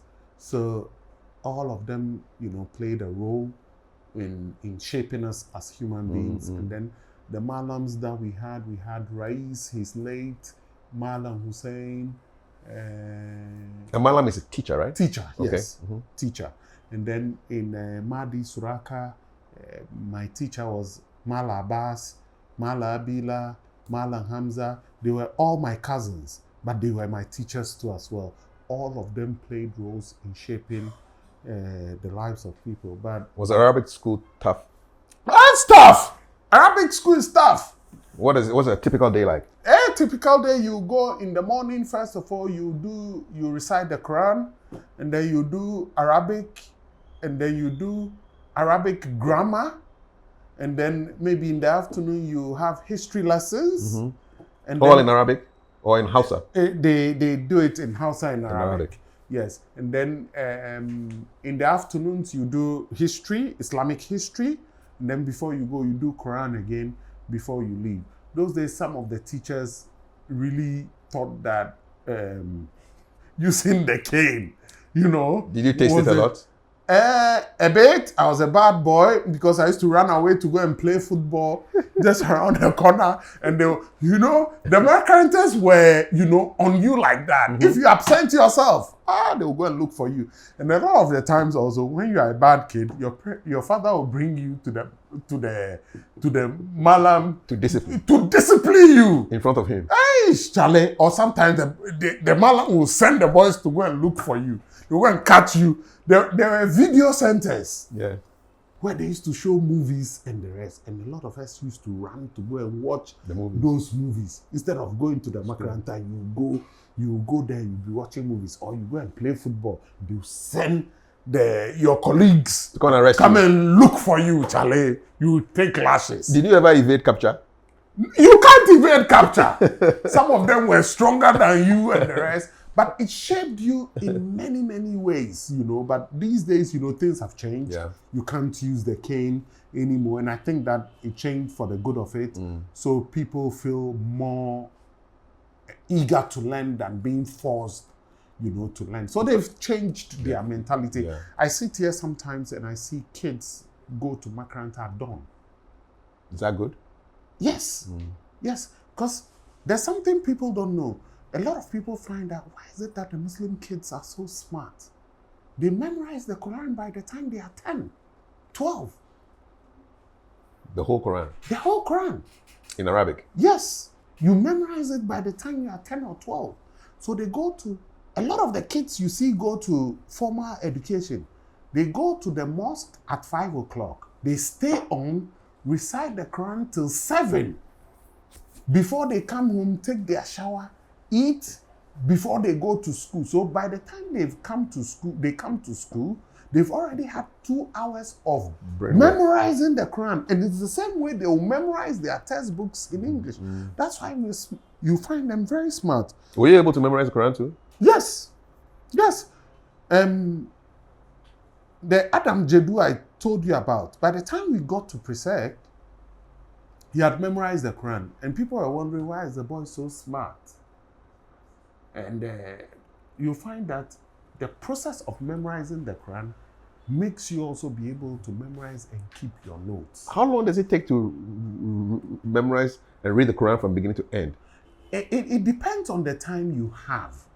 If you decide to say, okay, show me that you've memorized the Quran and you start speaking, how long would it take for you to end? It will take you ages. It will take you ages. The Quran is quite voluminous. So were there any tips on how did the Malams teach you how to memorize it? You start by the rote method. And a lot of the times, and what helped a lot was to do the rote method in a group. So you started like singing. And the Quran is melodious. It rhymes. Some of the verses rhyme. So it's melodious. Do you still remember some of them? Oh yes. I want to hear. Kulallah Ahad. What? Allahu Samad lam yalid wa lam yulad wa lam yakul lahu kufuwan ahad. So it rhymes. So it's easy. And there are a lot of verses that rhyme like that. So it's easy for a lot of people. So when you start by the rote method and you do it in a group, you feel like you are singing. Then as time goes on, when you take the Quran and you start putting the Arabic words together, then you realize, I'm making sense. Then When you get older, you start understanding the meaning of the Quran. Then it gets deeper. It gets deeper. So you see, so there are lots of benefits in it, and I would encourage parents these days, because of school, a lot of kids are not able to catch up. If they leave the Nima, it would have been easier for them, because after school, there are Quranic schools after normal school. In the evenings, there are some people also having it at dawn. Mm-hmm. There are some families that take their children to the schools at dawn, mm-hmm. and then in the evening. So you find a child completing the Quran by the time he's in primary 6. Yeah. Wow. Yes, so the kids are smart like that. Mm-hmm. And it's a good way of learning. It keeps the child grounded in many, many ways. Favorite subject in pre-sec and worst subject? Favorite subject was geography. Mm-hmm. So now that you've traveled around the world, you're not surprised, right? Oh, no, I'm not surprised. Geography was there. I'm not surprised. I'm not surprised. I also enjoyed history a lot. The English language. Least favorite? Least favorite is the almighty maths. Maths. Is it the way the teachers teach it, or? I used to like maths, Mm-hmm. but somehow I lost interest in it because I kept reading a lot than doing a lot of the calculations. Yeah. Biggest trouble you got into in pre-sec? In pre-sec, one day I ran away to go and watch a Hearts of Oak match at the Accra Sports Stadium.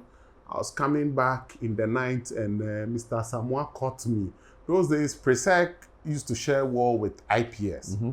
So which is now UPSA. Yes. So you go through the bush. You won't get down at the pre-sec stop.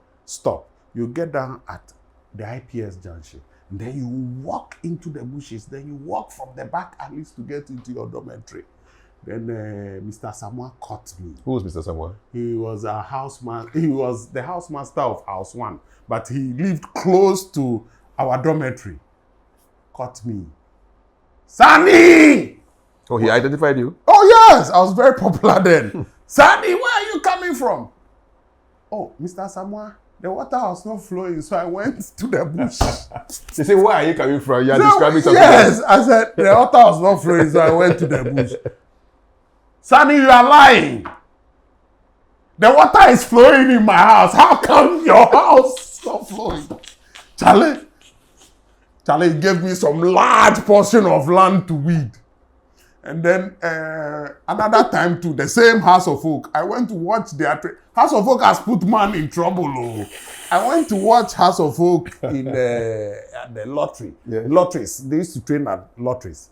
And the sports master called, Mr. Nikwe, he was a senior house master, caught me. Kwesi Nyantakyi, criminal Jibo, not there. He caught me in the night. In the night? In the night. And then my mother was working at the GS. Was this a solo operation? Were you going by yourself, solo operation? Sometimes or you go with a group? We go in a group. There's a guy called Nikwe Amonkote.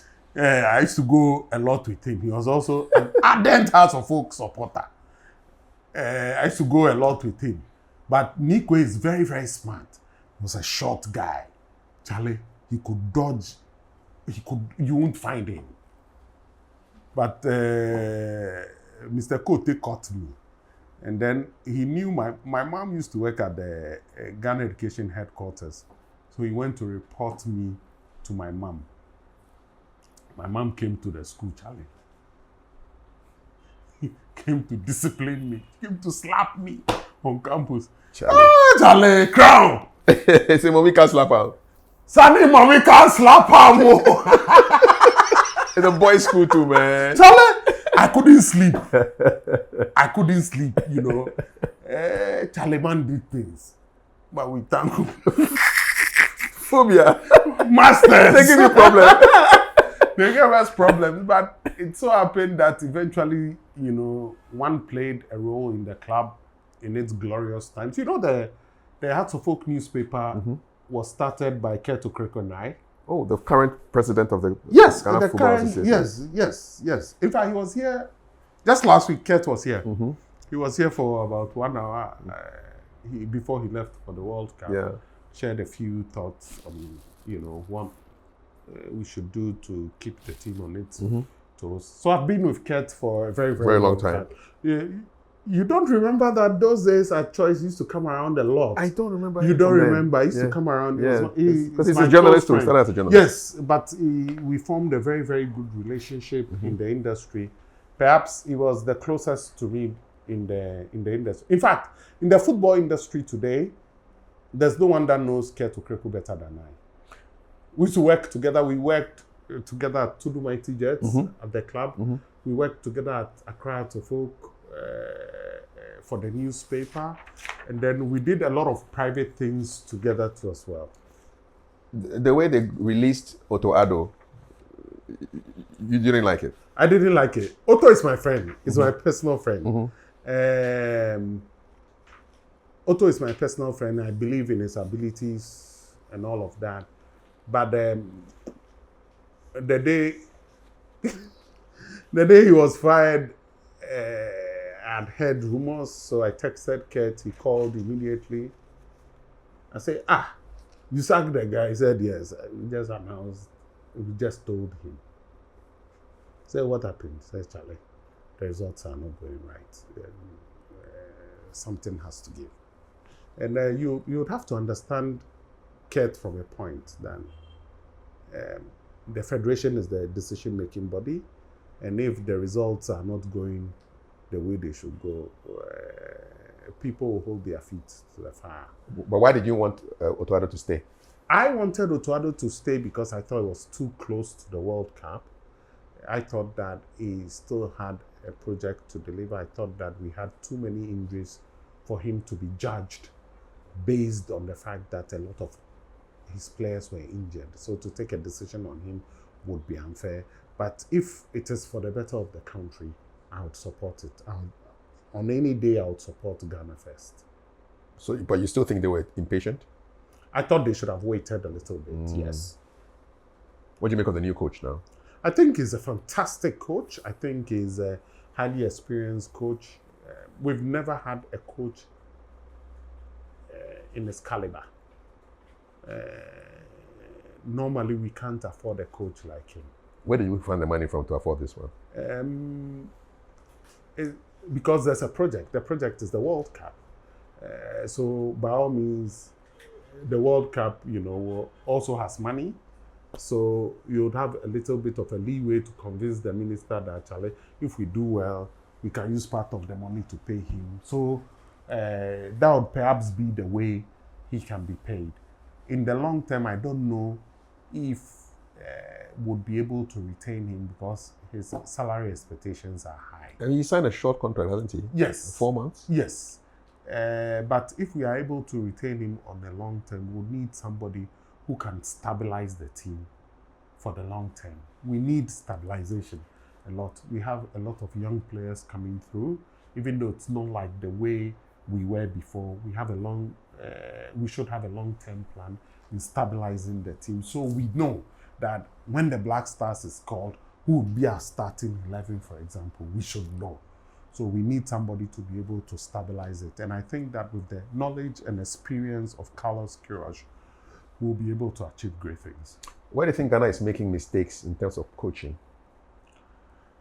I think that a lot of the time we have been impatient with our coaches. A lot of the time. And then sometimes I think that there have been influences that were not supposed to influence the selection of the coaches. I'm saying this thing advisedly because I know our recent history. But I think that we should take coaches and give them the time to be able to build teams. We have some talented young players. Perhaps maybe their careers have not taken off because the players themselves didn't make good decisions for their careers. So we've not seen them in the way we saw Asians, Appiahs, and Suleiman Taris.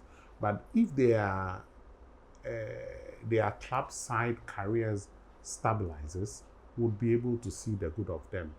Players, I still believe in players like Inespniama, Kamaldeen Suleimana, Augustine Boache, and a few others. I think that we've got a good future. We've got a good future, but we need stability in the coaching aspect. Let's take a coach, give him a project. Even if he bombs now, we should be patient for him to make his mistakes and correct them so we can reach a level. But if we keep on changing persistently, we won't be able to have the stability we deserve to be able to make any impact in the world of football. Do you believe that if you ask 5 Ghanaians to name Ghana's starting 11, you will get the same players? No, because we've not been stable. How can we not have a starting 11 a couple of, days away from our first game? We don't know who our starting 11 is. Well, the problem is that because we've had injuries, we now have to improvise. We have maybe more than 5 or 6 of our key players injured. If you take half of your team, obviously you'll be disturbed. And then there's a problem with the goalkeeping area. Yes, we don't know who our starting goalkeeper. Benjamin Asare, Atizigi, or Annan. What happened to Wallacott? Well, he fell off the pecking order. Yes. But, How about our back four? Do we have a stable back four? Now we are getting there, but no. Why? Because our 2 center backs, Salisu and Jiku, are injured. So we need to improvise. And then I'm happy that Baba Rahman has come back. We also have Senea, who will take the right back position. But we need more. I think that we need more competitions in all the positions in the team so that no one feels too comfortable in their positions so they can take things for granted. There should be competition across all the positions in the national team. How does this team compare with the 2006 team, the 2010 team? Poles apart. Those were top-class teams. If we had the 2010 team today, I'd perhaps say we'll be able to reach the World Cup final. Because now we have a lot of experience, we have a lot of knowledge on how to play football competition, how to prepare. When we went to the 2006 World Cup, we didn't have any experience. Virgins. We're virgins. People think that traveling chartered aircrafts is luxury. It's the norm in football. It's not luxury. But imagine that those days you travel commercial. Let's say you play Accra the first leg. The second leg is in 7 days' time away. By the time you get to the opponent has arrived maybe 3 days ahead and has relaxed. Done some light training. Yeah. Yes. So they will beat you. So these are some of the things that we've learned along the line that is benefiting the current generation. But if we have the same talent, the problem is that a lot of our players, unfortunately, did not take good career decisions. I say why? Because some of them took decisions. For example, there's a young player called forgotten his surname. Christopher is young. He's gone to Saudi Arabia. I'm afraid, at this age, you are barely 24. You've gone to Saudi Arabia. Where's the competition? What's the reason? Money? Money. What's the salary like in Saudi Arabia? It's crazy. For his level? Yes, for his level, he can easily take away $500,000 per month. $500,000 a month? Yes. Wow. Yes. Some of them take $125,000 tax-free. So crazy money. $125,000 per week, tax-free. Oh, okay. Hey. So put it together. That's $500,000 a month. $500,000 a month. Tax-free. Tax-free. It's a lot of money. You can see why people will go, though. Yes, they will go, but sometimes you need to sacrifice some money for bigger money in future. Yeah. The Cristiano Ronaldos and the Messis did not go at the age of 20 or 21. They waited in the twilight of their career. They went there. made some cool money, came home to rest. That's your pension money. But when you go, when you are in your prime, when you've not made any name, no one knows you. That's why you have teams like Comoros come here and they trouble us, because you don't have any superstars. But when you have a superstar and they know that they are coming to meet Sule Mutari, or they are coming to meet Stephen Appiah, or Asamoah Gyan, or Michael Essien. Charlie, the guy, coach is putting 2 players on him. That gives somebody an opportunity to exploit. But Charlie, they see you, we are all the same. You are playing in Saudi, me too, I'm playing in some Qatar or something. We are all the same. They'll come out fighting. So the fear factor is important in football? It's important. Psychology is very, very important in football. Why do you think the English media started saying, oh, we won't shake party? They want to work on us. They want to, demotivate us, work on our psyche, to take away your eyes from the ball. Yep. And now Canada has done it for them. Yes. Yes. So these are some of the tricks in football. It's important when you have big names. It plays a good role. Look, do you know why local players or home-based players are not able to play in the Black Stars? It's not that they are not good though. They are good. But Charlie, the stage fright. When I used to work with the national team, you start a few days with the home-based players before the foreign-based players come. When the home-based players are there, Charlie, they are playing like local champions. Charlie, they start seeing the professionals. No, Charlie, they freeze. I don't know why. Because you have been seeing Michael Essien on the TV. Now you are with him. You are afraid. It's the same thing that happens to your opponents.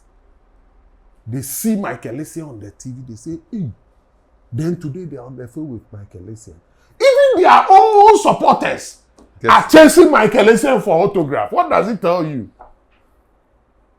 So you'll be afraid. Who do we have that has a fear factor in our team now? Now it's Kudus. Kudus is known. And Kudus is not in the team anymore. It's not in the team anymore. Yeah. Yes, now. So now it's Semenyo.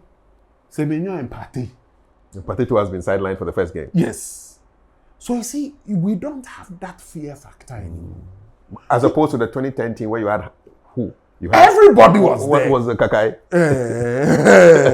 Stephen Appiah. Stephen Appiah was there. Sule Mutari. John Mensah.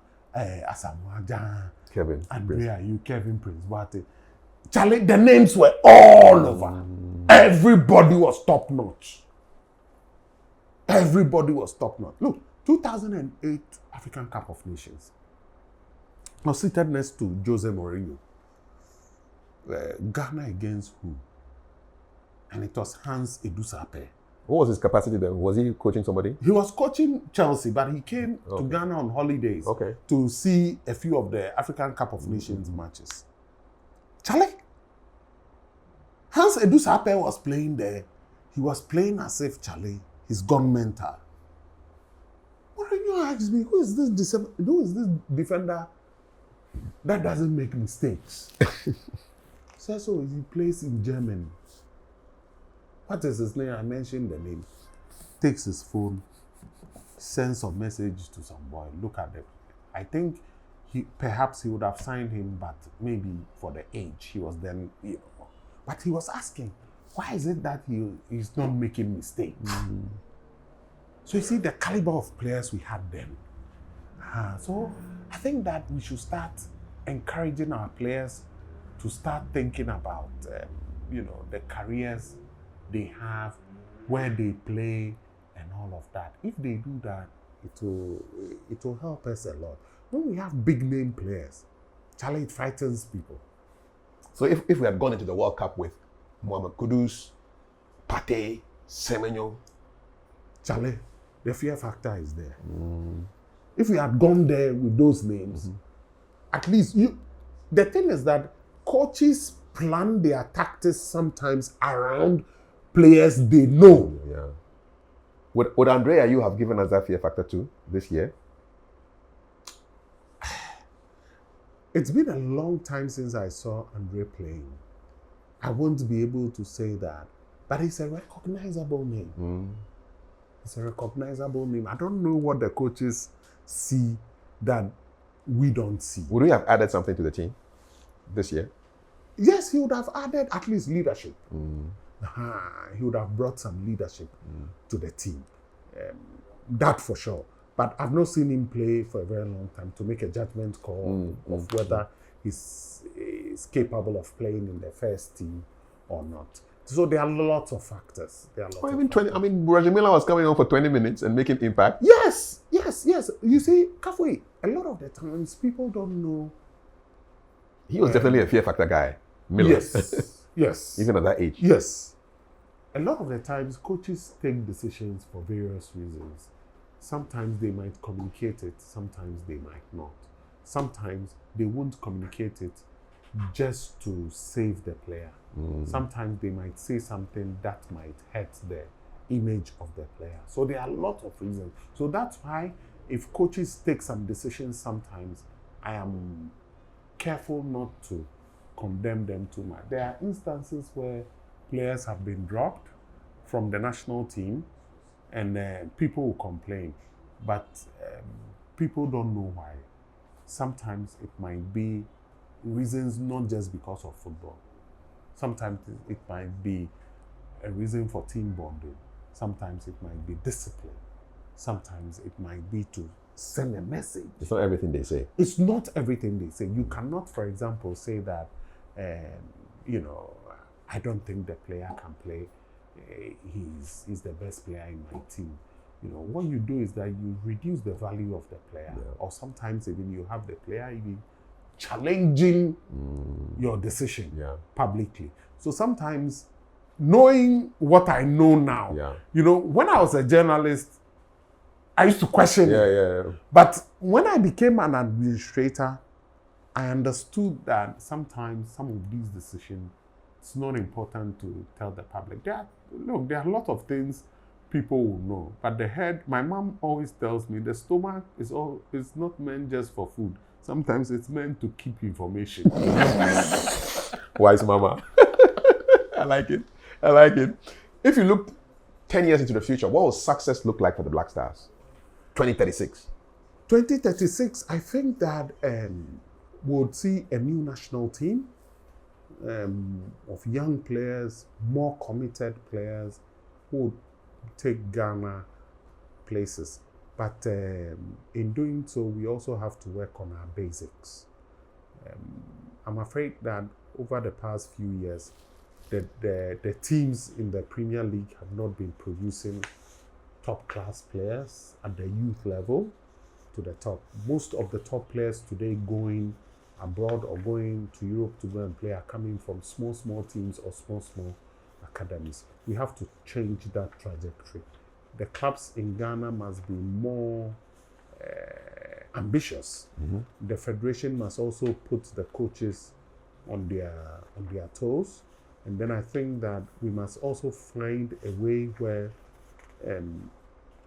the call-ups of players to the junior national teams are subjected to more scrutiny, to technical experts than even to the FA or to the public. In Burkina Faso, for example, the coach won't have the final say on players he calls into the junior national teams, for example. Who has the final say?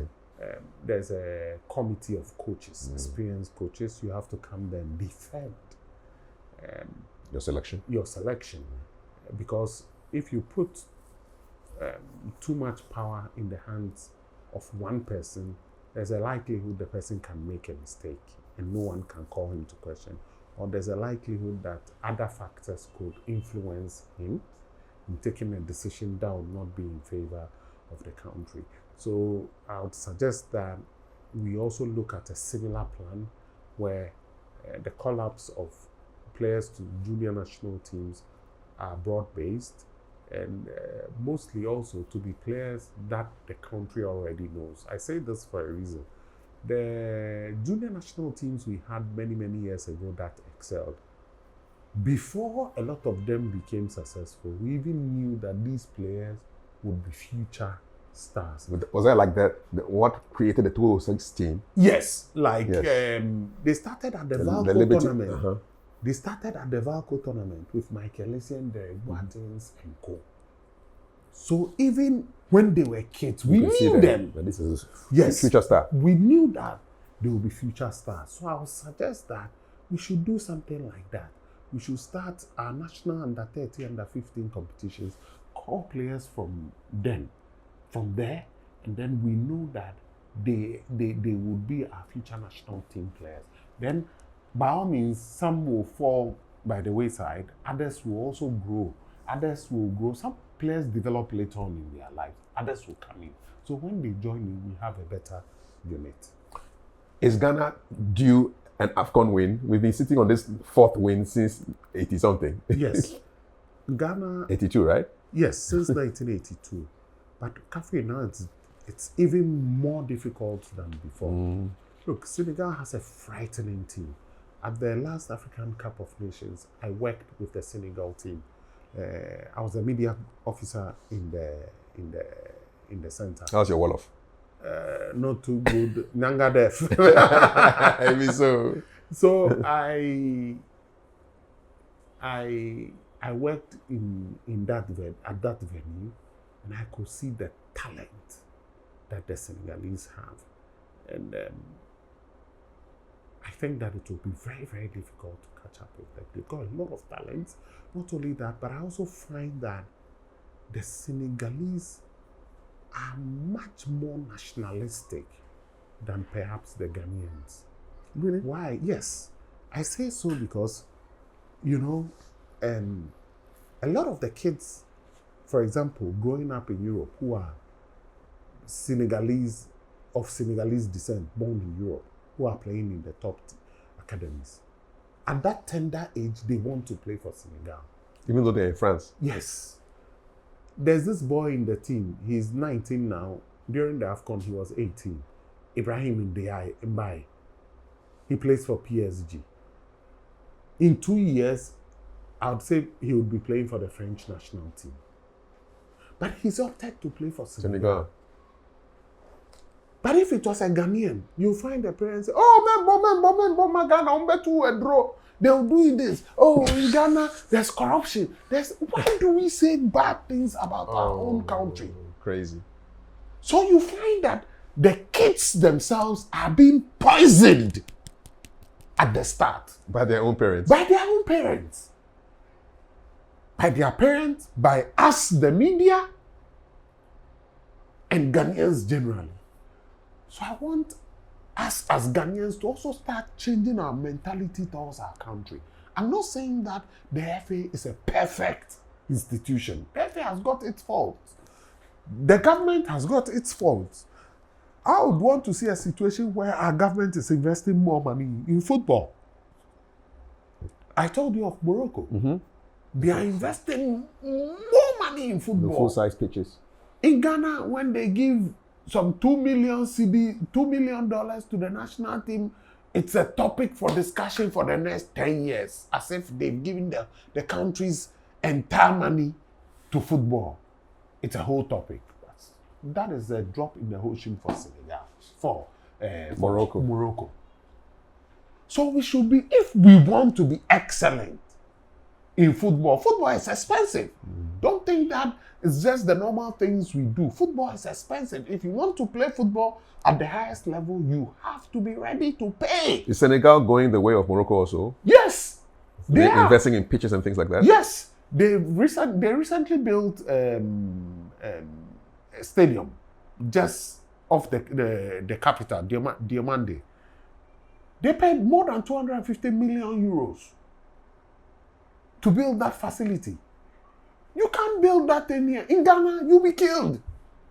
They give you 1 million. It's a topic for discussion. Hey, this person has chopped this money. Why are they giving all the countries money? As if $1 million is some big thing. Meanwhile, when you go to other sectors of the economy, do you know how much they are spending on education, on this, on that, on the other? Maybe they're not seeing football as a business, as an industry. They're just seeing it as agro. Exactly. We should change our minds about it. As entertainment. If we are seeing it as agro, we should not compare ourselves to Senegal and Morocco. They are in serious business. Look, If we want to play football, we should be ready to spend. I've seen it at first hand. Not as a stranger, I've seen it at first hand. I do consultancies for a lot of these federations and I see what they do. So if we want to be there, please, let's, be ready to spend good money to be able to get things right. And then the other thing I would also like to say is that we should also look at expertise also. A lot of the times you find that government wants to do something. There are a lot of experts in the country. But because of politics, you won't pick the experts. We'll rather pick people from the party. I'm not saying this thing to attack any political party, but to say that, for example, astroturfs are being built all over the place by politicians. Do they even consult the FA and say, if we build these astro pitches, can we use them for league matches? The astroturf in Medina could have been used as a Premier League center if the full measurements were considered. Yeah, because they are small. They are small. So you can't use it for proper football matches. But because it's politics, no one wants to consult the FA. Or even somebody like Anthony Bafo, whose job it was to approve stadiums across Africa for CAF. And a fellow Ghanaian. A fellow Ghanaian. When you have such a person, and it's not the only person. There's Alex Asante, there's Fred Achi, there's Julius Emuna. When you come to the media aspect, you have somebody like me. You have Juliet Bewa and the rest. Why won't you call such people and say, you are the experts, come and help us do it? But you find that they'll go and bring people, because they are maybe followers of a political party, you put them there, and then we'll not be able to achieve anything, and we'll come back to square one. We've got everything we need to be able to succeed. Use the experts. Yes, use the experts. There's always a way to placate your party supporters. But when it comes to the work, use the experts. And I'll tell you one story about which expert the Moroccan FA is using. The Moroccan FA is headed by the Minister of Finance of Morocco. It's called Fouzi Lekjar. The finance minister? Yes. Not the sports minister? Not the sports minister. The FA is led by the finance minister. There's a reason why the king has put him there. The Moroccan FA is led by the finance minister? Yes, of Morocco. His name is Fouzi Lekjar. And because of the power the man has attained in football, he sits on the FIFA Council and is the first vice president of CAF.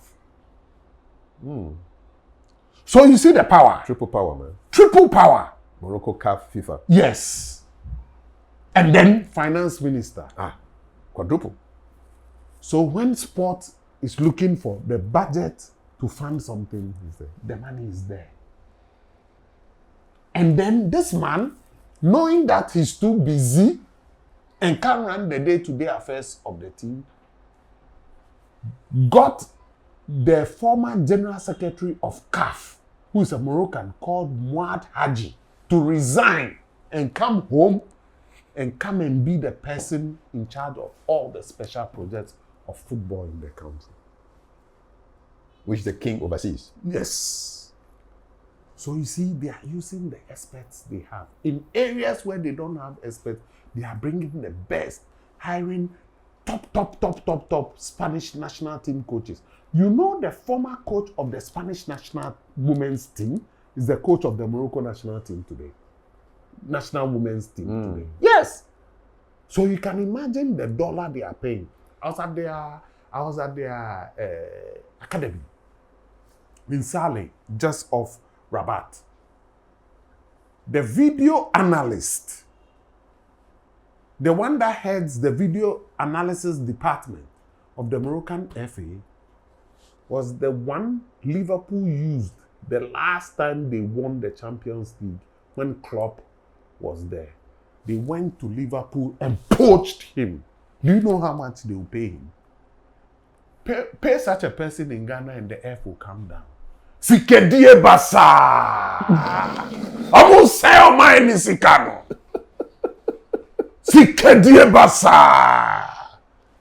That's what they will say. And because a lot of people are ignorant in Ghana, and people say, oh, they are using the country's money to do this thing. And you want to get results. And those you are competing against are poaching people from Liverpool and bringing them in. And you think God is an unfair God. You can't be at par with them. No. God will bless you with the talent. But if you don't use the money to augment what the talent has, we'll continue to lament. So let's be ready to spend as the country, as Ghana. Kwame Nkrumah's Ghana. You tell me that you don't have money to pay players well, for the government to say the problems we are having in our league today is the problem of exodus. Player exodus. Because our players are not well paid. Yeah, so they'll go to India. They'll go to India. These players are going. The other day, I met a journalist from Vietnam. Yeah, Thailand, Vietnam. He told me that there are Ghanaian footballers who came there. Some of them did not get the opportunity to play football and are male prostitutes. Disaster. It's sad. It's sad. So my suggestion to government is that, look, to cure this problem, football helps the country in many, many, many ways. Some tangible, some intangible. Some seen, some unseen. And it is for this reason that the government must support not just the football industry, the entire sports ecosystem. Because it changes lives, brings stability to the country, and brings things that money can't buy. So, for example, my suggestion is that I told you of Morocco paying the base salary of $600 to the women. Oh, yes, on top of whatever salary they are being from paid. The government, direct transfer. Direct transfer from the government. My suggestion is that we used to do this thing in the past, but indirectly. How did we do it? Because a lot of the players then who were playing in the Premier League then were then employed by the military, police. The companies. Yes, and the companies. Acotex. Exactly, Acotex. Even Bank of Ghana. Yes, had teams. Voradet. Yes, Voradet. All of those things. Customs. There was this team, Gapoa. They have their own teams, company teams. Yes, all of them. So when your football teams pays you and the salary from the government agency also comes through, when you put it together, it's substantial money, number one. Number two, when you retire, you have some pension and a job you go back to. Exactly. You see, and the truth is that most of the forces in Ghana, they have a quota for sports people. Why won't you give the quota to people who are already in the sport and use it to retain the talent in the country and make our league exciting? When I was a young boy, there was this lady here in Newtown, Muniro's mother. She used to sell food at the stadium, at the Accra Sports Stadium. She used to sell wache at the Accra Sports Stadium. This woman sold wache at the stadium only on Sundays. She was so rich that she built houses in Medina. Now all of them, their businesses have collapsed. Why? Because no one goes to the stadium to watch matches. Because the exodus is eating deep into our domestic game. So my suggestion is that let's revert. It's not so difficult. Let's go back to what made Ghana Ghana. Let's look at some of the things that worked for us and let's replicate them. We'll be fine. But Ibrahim, Ghana also has a peculiar structure where the FA, people in the Football Association, are also team owners. And so is there not a conflict of interest? That's how the football industry is. Why? Because you cannot bring, let's say, an onion seller to be the the chairman of the Tomato Sellers Association. But is this what happens around the world? Everywhere. So Fuzi Lekja owns that I spoke to you in Morocco. He owns a team called RS Berkane. In the Moroccan League? In the Moroccan League. So that's how he became the FA president of Morocco. Is this an African thing? Is this what happens? It's worldwide. In Europe? Yes. In America? Everywhere. Do you know that the president of Paris Saint-Germain is a Qatari? Yeah. He sits on the UEFA Executive Committee. Mm-hmm. Qatari. He's from Qatar. But because he's the president of PSG, they voted for him to the point that now he sits on the UEFA Executive Committee. So if you don't take care, in some few months we can have, or maybe in some few years we might have a Qatari who's the president of UEFA. Mm-hmm. So it's just like an association. You need to belong to the association for people to elect you. So you cannot bring an alien to come and head an industry the person doesn't know. So in your opinion, who should be the president of the FA, or who should be the leaders of the federation? Those that spend their money.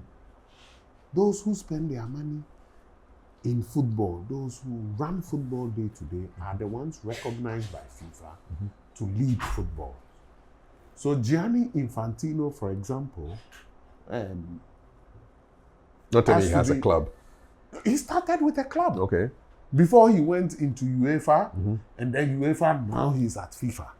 So you have to start, by all means, you have to be a member of the football family. But this is where you see the members of the general public will say, oh, okay, so the president also has his team, and we see that in the Black Stars, we are seeing players who are coming from particular teams, and then it fuels all this suspicion. Yes, it fuels these suspicions because of the way the system is. And you have to sympathize with such thoughts. But we also have to explain that if, for example, a coach is appointed and you are judged by your results and somebody interferes with your work and you don't speak up, when you are fired alone. Yeah.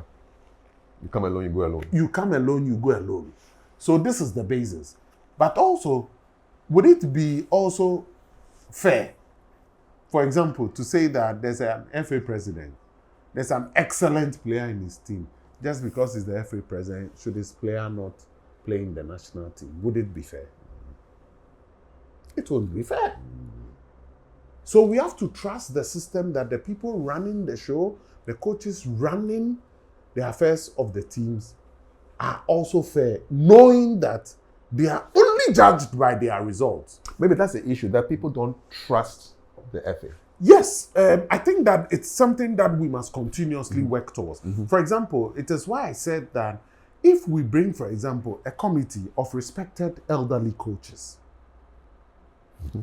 who will vet, particularly, the concerns are mainly with the junior national teams, not with the senior national teams. Because senior national teams, everybody knows who a good player is. So you cannot say that even if you are not a friend or you don't belong to the club of the FA president, if you are playing for Liverpool and you are scoring 10, 15 goals, they will say we will not call you because you don't belong to the FA president. The fact that everybody is watching the matches in Europe, they know the good Ghanaian players. But it is in the junior national teams that a lot of people have a lot of concern.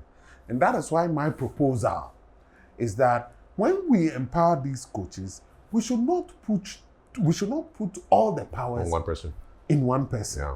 Let's have a committee of some of the senior coaches who also go around to watch matches. Maybe they are watching, the domestic leagues, the small leagues, the Colts League, the Academies Leagues, and the rest. And they know one or two players there. They say, but why have you selected this player? Meanwhile, there's this player here. So by the time the list comes out, we are sure that the list has been properly vetted, and these players are the ones who should rightfully represent our country. So get more input into the selection. Absolutely. Because if you put all the powers in one man's hand, Absolute power. He can abuse it. Yeah, absolute power. Yes, he can abuse it. He can intentionally abuse it, and he can make a mistake. I like the way we've segued nicely into football administration. How did you get your break into football administration? Because you were a journalist for a long time. Yes. You started out, your first journalist job was where?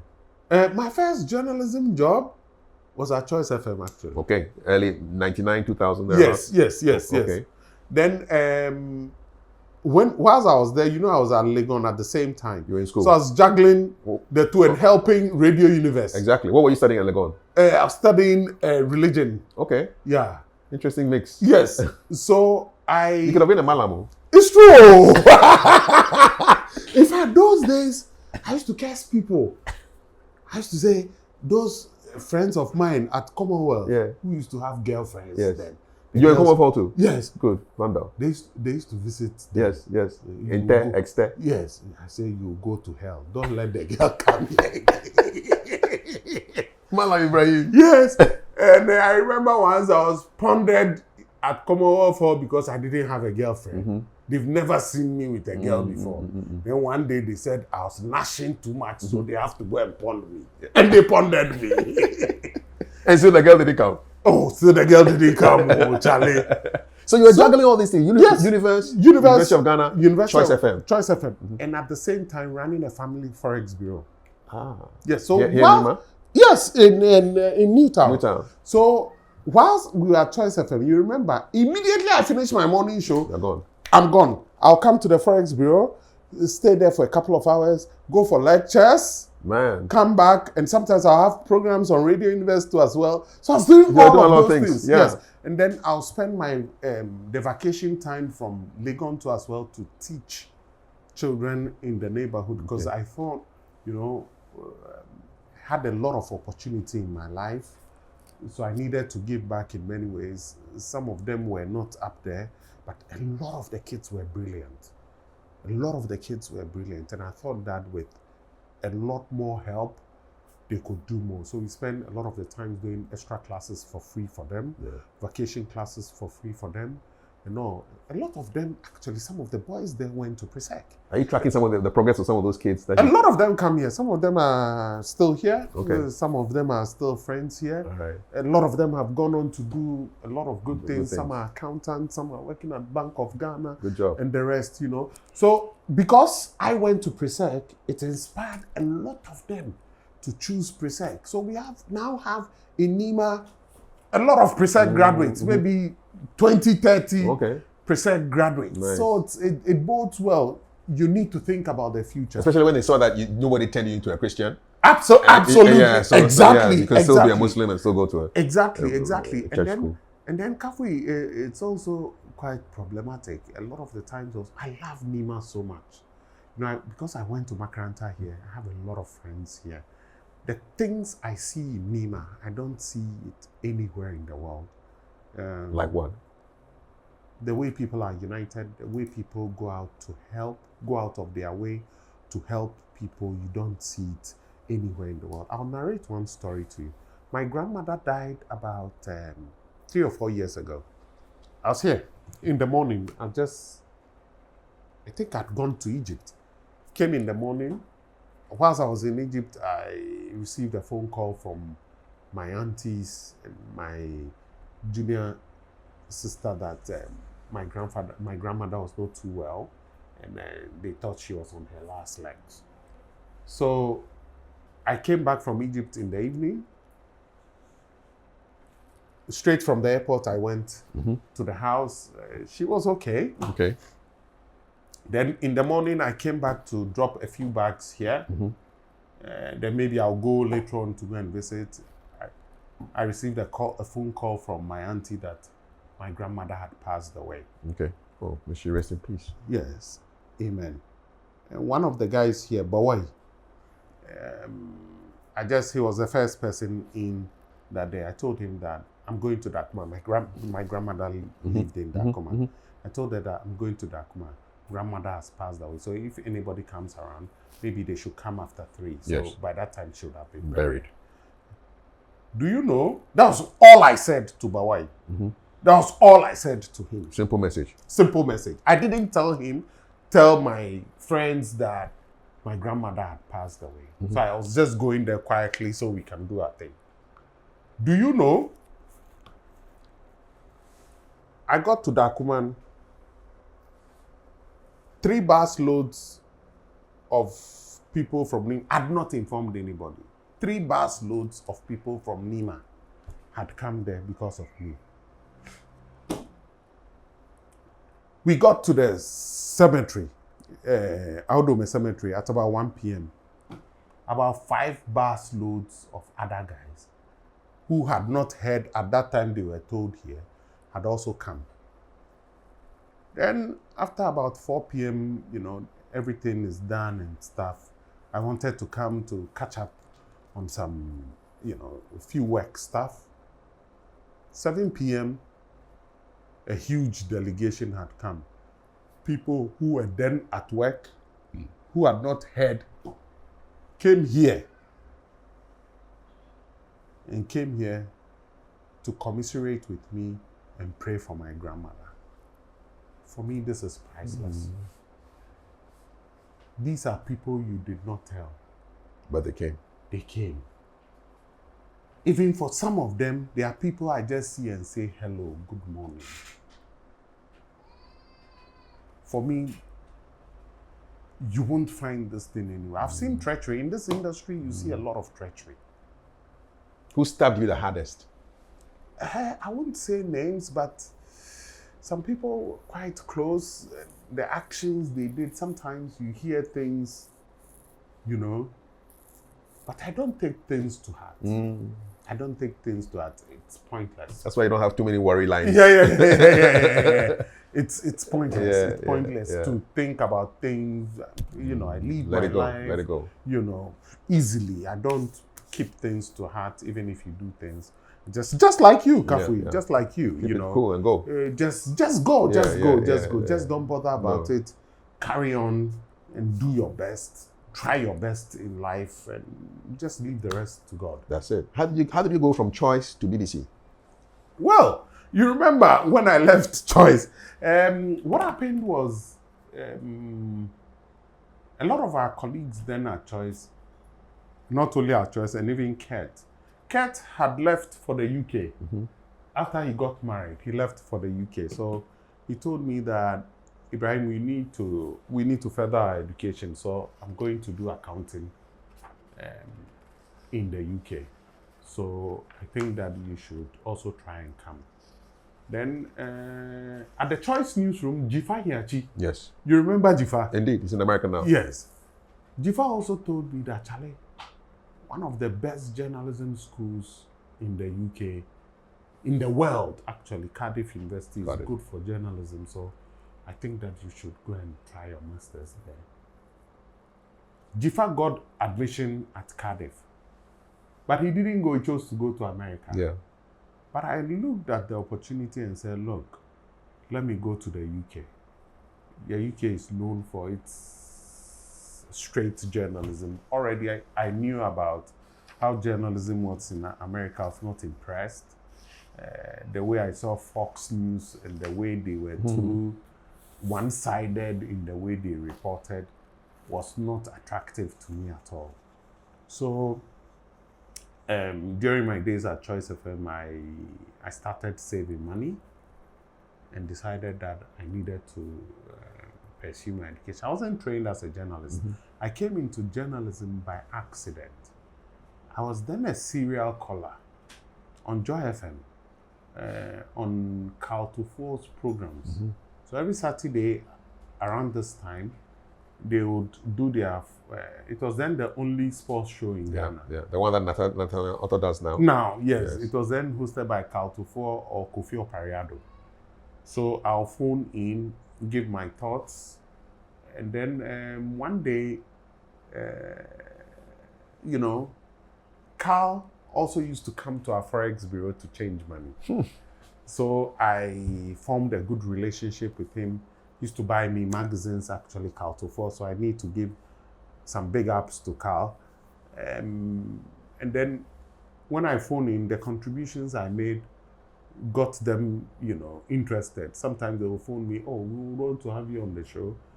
Then it wasn't them actually that even gave me the first opportunity. It was Fifi Bansi that took me on a program on Radio Gold. Then from then, I became a regular feature on a lot of the TV stations because radio stations, sorry. Because I spend a lot of my time researching myself. I don't want to be told. I need to find out by myself. So I listened to the radio a lot. I read a lot. I bought a lot of foreign magazines to read. So it gave me a lot of knowledge. Those days, there was no internet. No, there was no internet. So that gave me a lot of advantage. I had a lot of contacts abroad. I started to hone relationships with journalists abroad and stuff like that. So that gave me a lot of knowledge. So when I went on the program, I contributed a lot. So that led to me being taken on by, then it was Yao Mpofankra. Who is now the boss at the National Sports Authority. Yes. And Randy Abe. Yes. Cocoa Board boss. Yes. So they were the co-hosts of the show on Choice. On Choice. So I was like the producer running around researching for them and stuff like that. And then in it, we created the first, within the programming, it was the best radio sports program in Ghana. We created the first program where we had foreign news. So I was anchoring it. I was mentioning all those big Turkish names and the rest like that. It became very famous because of the Turkish names. Yes. So, something sport, everything sport everywhere. Yeah. So that was how come, things really took off. So, I continued to research. I spent a lot of my time researching, researching, listening to the BBC, listening to other radio stations to get latest information and stuff like that. And then locally also, you don't need to be too foreign focused, but locally too, you need to also know your onions. So locally it was easy because we know that the people in football in Ghana. I heard about Tudu Mighty Jets from you. Yes. For the first time. It's true. Tudu Mighty Jets. Yes, we used to run the club. Alhaji Abu Sodoko. I heard it from you. Yes. So the office was just up the hill from here. So we used to run the club together with Alhaji Abu. So we did a lot of these things. We ran clubs together with Kurt and Alhaji Abu. We ran. And you were still like a teenager then? Yes, still in my teens, So I told you I'm a hustler from day one. I slept little. I sleep maybe past midnight. By 4 a.m. I'm awake for morning prayer. When I wake up, I don't sleep. And it's the same lifestyle I keep up to the day today. And this thing is stuck with me. There's no shortcut to success. You have to work. You have to work. These days, one thing I find about a lot of young people, there are a lot of young people who are ambitious and who stay, but there are a lot of also lazy people I find. You give the person a task, he's full of excuses. We don't need that. No. I'll do away with you. One minute. One So you realize that everybody that has worked in our news organization that followed the trend will never go anywhere and fail. Everywhere you go, you everybody excel. succeeded, There's this guy called Raman. He writes for The Sun in the UK. Yes. He used to work with us at Ghana Soccer. Rahman Osman. He used to work with us on Ghana Soccer Net. And then when he started with us, he thought I was putting pressure. And I can be very, very, very hard on them. The volume of your voice goes to some wild level. Yeah. And they had a lot of strong and hard targets to meet on a daily basis. All of them were supposed to write 20 articles per day. So you imagine the speed in research, speed, accuracy, and all of that. There was no ChatGPT then. No, there was no ChatGPT then and stuff. 20 stories. Yes. And Rahman thought, this is too difficult when he started. But all the rest were doing it. Aminu Shado was doing it. Ridwan was doing it, Sheikh Tawfiq was doing it, Patrick Akoto was doing it. All of the guys, Achere Kung, all of them. So every day, if you have 5 journalists, 100 stories have come out. Yes. Yes, and still now, that's what they do. We have a new project, africasoccer.com. There are some that work in the office here. Drop your 20 every day. Every day they do it. 20. They meet the target. So people thought, it's too difficult. It's too difficult. I said, Rahman, you need to work hard. And after 2 months, he got into his stride. And then it's fine. Today, Rahman is working in the Sun newspaper. And he comes around a lot when he's in town. And when I'm in London too, I'm with him almost every day. He always says, hey, champion, Charlie, your training there, it has helped us. I say, what? Son, they'll tell you, write one story. That's your target for the day. Write one story. Okay, from 20. 10, 15 minutes, he has delivered the story. And they are looking at him as if, this thing. But it's the training. Sometimes they think, you are hard on them. But when they go out of your nest and they see that, Charlie, you are a shining star because you are able to deliver with speed. They love you. Everybody loves you because you've got the discipline to be able to work and work hard. And you can do it with speed and all. And these days with, ChatGPT and the rest, should even make things much faster and much easier. What was the selection process, BBC? How did they get you on board? Well, it's a good story, I'll tell you. Whilst I was at Cardiff. For your master's? Yes. I did my internship at the BBC. Okay. So I would come from Cardiff. Which is in Wales. Wales. To London. Every day.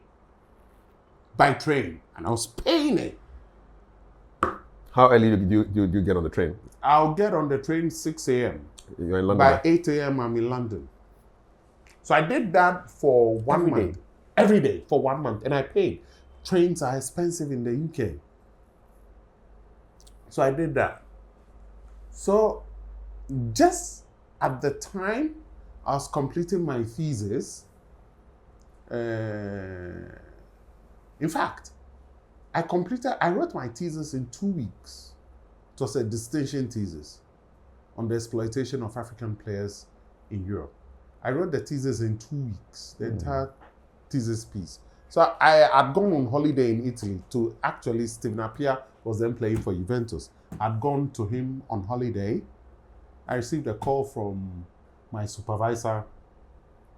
Hey, you have a distinction. So you need to come back to the UK now to come and sign some papers. Your book needs to go into the British Library. So I need to sign off the rights for the school so they can put it in the library and also put it in the British Library. I rush and come back. I rush back to the UK. Yes.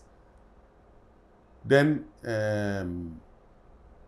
whilst I was completing it, this same lecturer, Garmeril, he tells me, Ibrahim, it seems the BBC has advertised a post I think will be suitable for you. Have a look.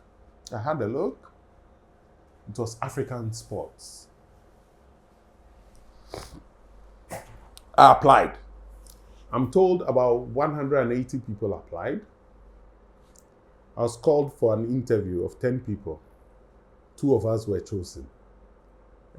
I remember the questions I was asked in that interview. It was done by my boss, Martin Davis, and my bosses, Martin Davis and Farai Mungazi. I remember the questions they asked me. And 2 nights before, one of the questions they asked me at the interview was something I was watching on the BBC. They asked me, which African athlete won 2 gold medals at the recent Olympics? And it was Hisham El Garouj. I was watching. Moroccan? Yes, Moroccan. In fact, 2 nights before, I was watching it on the TV. So when the guy finished his last race, he did this too. So when the question came, I just answered it. Then they followed up with a lot of questions, and I knew that, Charlie, these guys have convinced them. Master. I finished the interview. I was going back to Wales.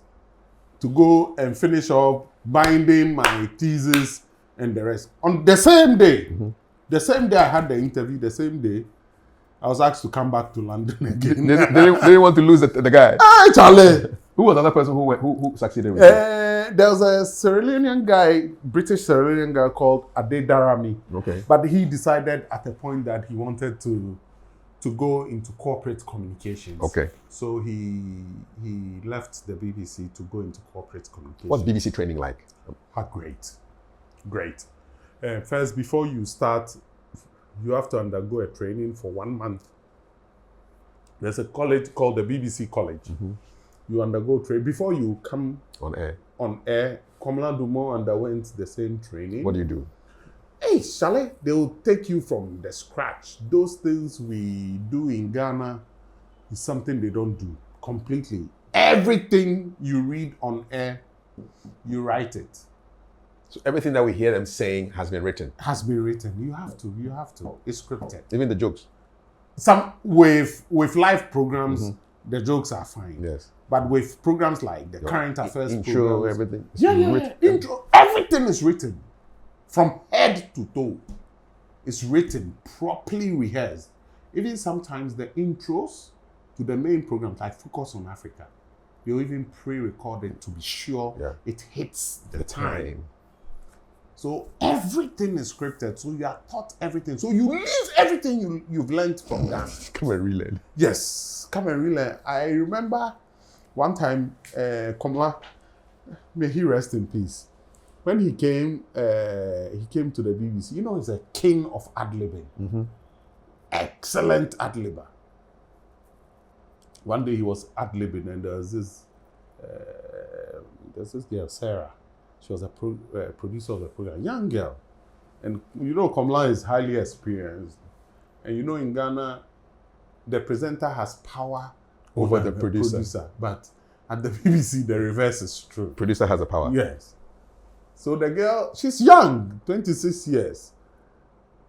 And she, normally, you would shout instructions to your presenter. You know, Komla asked me, if you saw a day for a year. You go see something. You got there before him? Yes. Komla asked me, if you saw a day for a year. I said, KD, if you saw. So, you know, when he came, you know, let me just narrate. I'll come to Komla later. You know, so you go there for 1 month, you learn everything from scratch.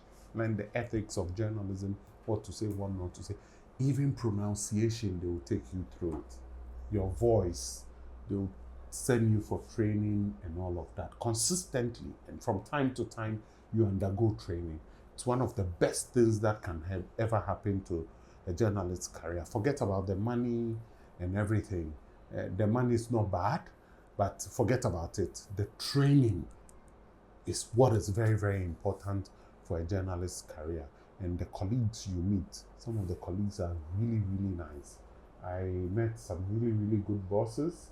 I mentioned Martin Davis, Jenny Horrocks, Farai Mungazi, P.S. Edwards, Nick Cavell, Osaso Bayuana. All of them were supportive. Were really, really, really supportive. And at that time, I had not honed my writing skills to a high level. A lot of them helped me to realize that writing was even much more important than even reading. That was how come I took interest in multimedia journalism and online journalism, even way ahead of my time, because I got to know that it was important, you know, to do it. And you need to learn everything in the trade. Be it, you know, the cameras, learn what to do with it. I'll narrate one story to you. On the first day after I was trained to be an editor on the website, the first weekend was when Okocha was awarded the BBC African Footballer of the Year. JJ Okocha. Yes. So I was the only editor on duty. It was a Saturday. So Saturday we go with the lean staff. So I was the only person in the office. Now, Osasu was on the field giving the award to Okocha in Bolton. I was in London. Osasu sends me the picture. I needed to crop the picture to fit the size. The CMS we're using to upload content management system we're using to upload the content. I didn't see where the cropping was. Charlie, the way I was sweating. You don't get help. No, of course you get help, but I didn't want to let my bosses know that I didn't get, I wasn't adept to it. So what I did, I phoned World Service. There's a World Service section. There was a guy there, Ben White. And then he told me, Ibrahim, look at the top right corner. Drag it down. That is where you find it. I dragged it down. Since then, Charlie, I didn't joke. I was sweating. But I got it fixed. The story was up there. Everything was nice. And then Okocha was really, really, really happy. But they didn't know I was sweating in the office. Charlie. Don't be small. It's not easy. Your most memorable assignment? Apart from the World Cup. The World Cup was the top. Memorable assignment. Yeah. We did an investigation with 5 Live on, there were people who were, still people do, they exploit African footballers. Your thesis topic? Yes. It was my thesis topic. So they promised them, we'll take you to clubs abroad. Sometimes their parents pay money and these players end up in Europe and become illegal immigrants and the rest like that. So we did an investigation, and that investigation took me to Nigeria. So there were these Nigerian scammers. They would put up adverts. Those days, there was no Facebook. So they would put up adverts in forums and chat groups. So we pretended to be parents of one of the players. We investigated them. We got to the bottom of it and then busted the ring. Most importantly, we educated people on what to look out for. Would a club put out an invitation on the internet they want? They will come directly to you. So we educated people about it, and in some way it helped a lot of people. So that won me lots of awards actually. I won the Foreign Press Award, first African to win the Foreign Press Award in the UK. And it's all the international media organizations. You talk about the BBC, CNN, and the rest, and to win an award among them, for me, was... How did it make you feel? Oh, Charlie. Once something happens, it no longer triggers you again. You want to achieve the next thing. Yeah. The next thing. You just have to be hungry for more. That's it. You have to have ambitions in life. You have to be motivated. At a point, it got to a point where I felt that I wasn't motivated anymore. Yeah. It was the same routine. Do your bulletins, go to work, and the rest. I wasn't motivated anymore. Yeah. I felt that I needed a new challenge. And then secondly, I also thought that the BBC was losing its grip on Africa. And a lot of the predictions I made then is happening today. Because at that time, I saw that these reality shows were catching up in Africa. And I thought that the internet had opened up a lot of things. And the BBC was no longer breaking stories in Africa, because there are now radio stations everywhere. I thought we needed to change our style and also to appeal to the youth. I thought that, this reality contest was attracting a lot of the youth in Africa.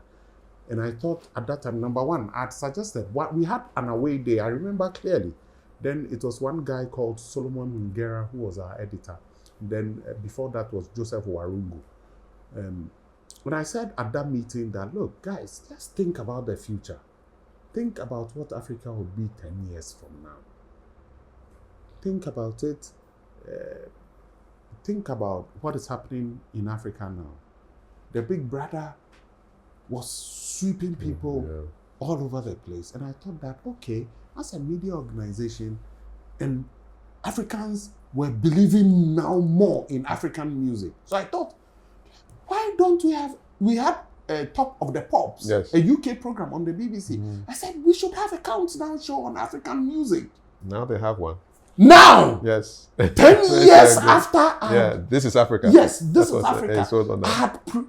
I had seen it. told them years before. I had also suggested that we should have a quiz show on current affairs among universities in Africa. I think they were rather focused on things like FESCOPA, some film festival in Burkina Faso. Yeah, FESPACO. Yes, FESPACO. I thought that, the youth were not connecting with it anymore. I thought, the music became more important in Africa than film and all of those. And even if it was film, it should be on African films, Nigerian movies and the rest. Yeah. They didn't have that focus. At that time, were they doing pidgin? Because now they are doing pidgin. They were not doing pidgin then. Yeah. Yes. So I thought that we should be looking towards that direction.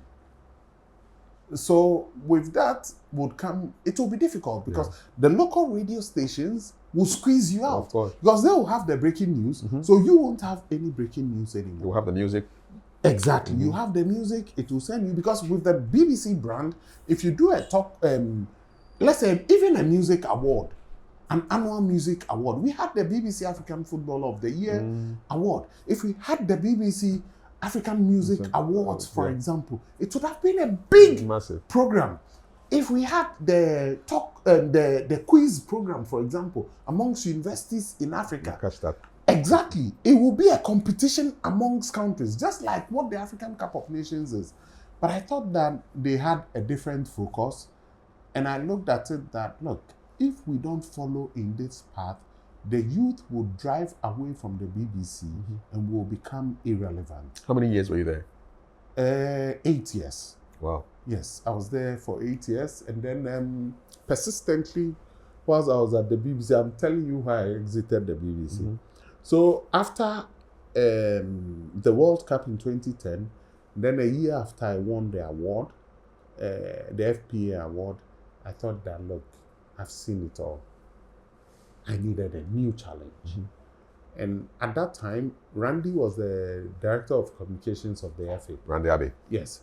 He had persistently asked me, Ibrahim, you need to come and work for the Federation. You've stayed abroad for far too long. It's enough.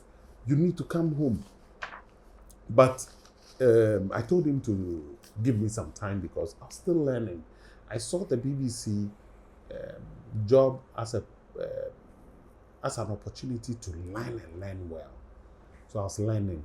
And then there's one of our senior brothers here called Alhaji Papa Angola.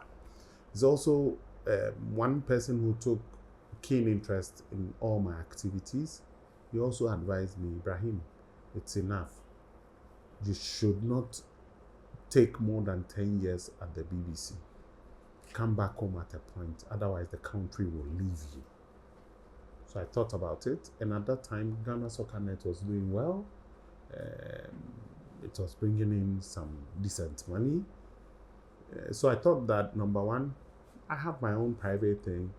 So even if I gamble, it's fine.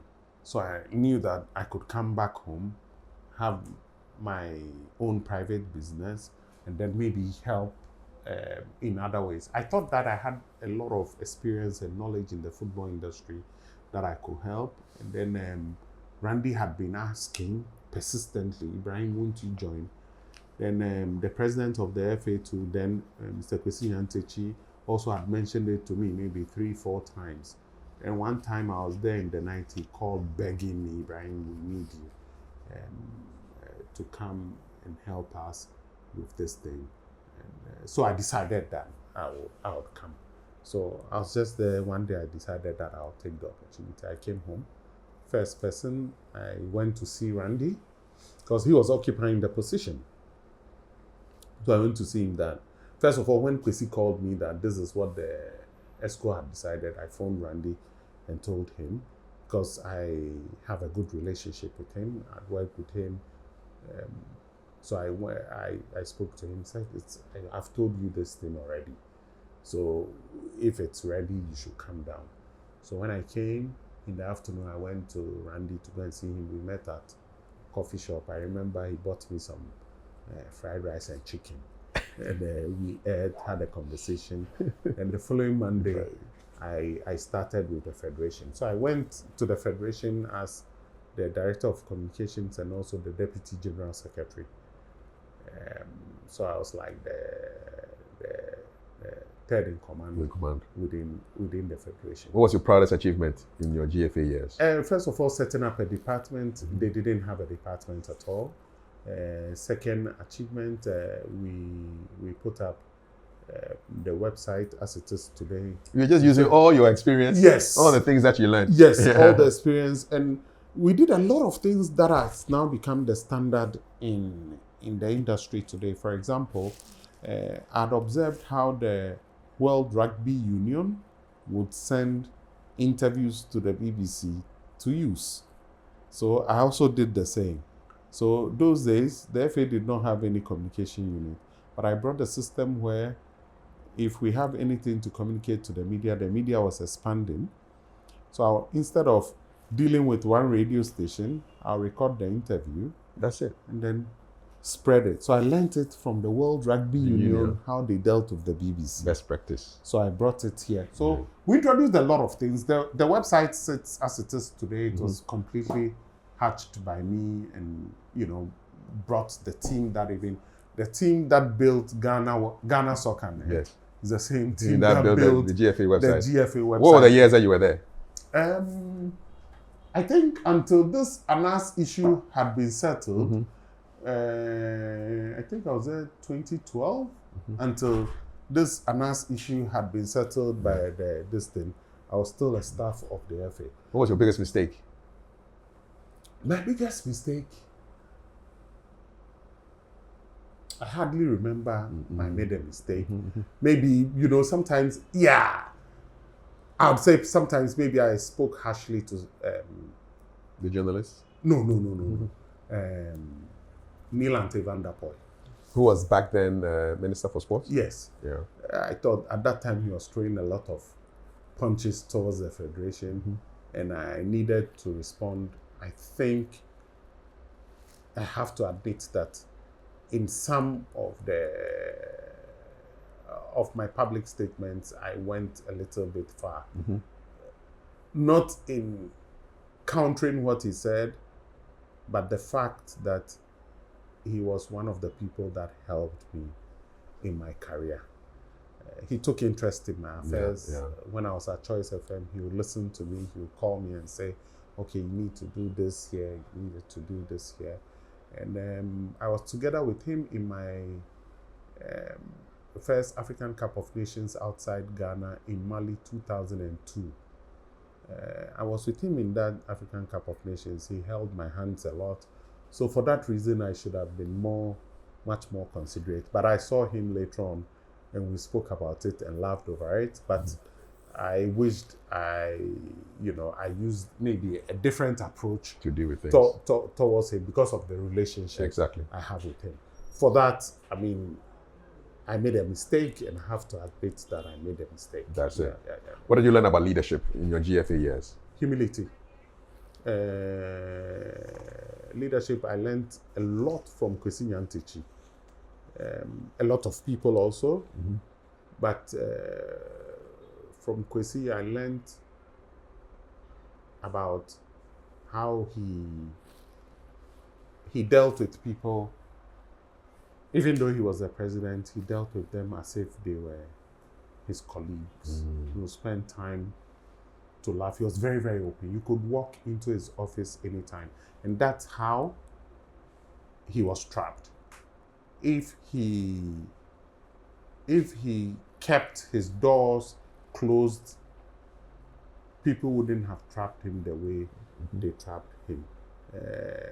Anas wouldn't have had the opportunity to trap him because he was very, very open. You walk into his office at any time. Anytime. It's, he was a very, very good leader. He was a smart, Kwesi, sharp.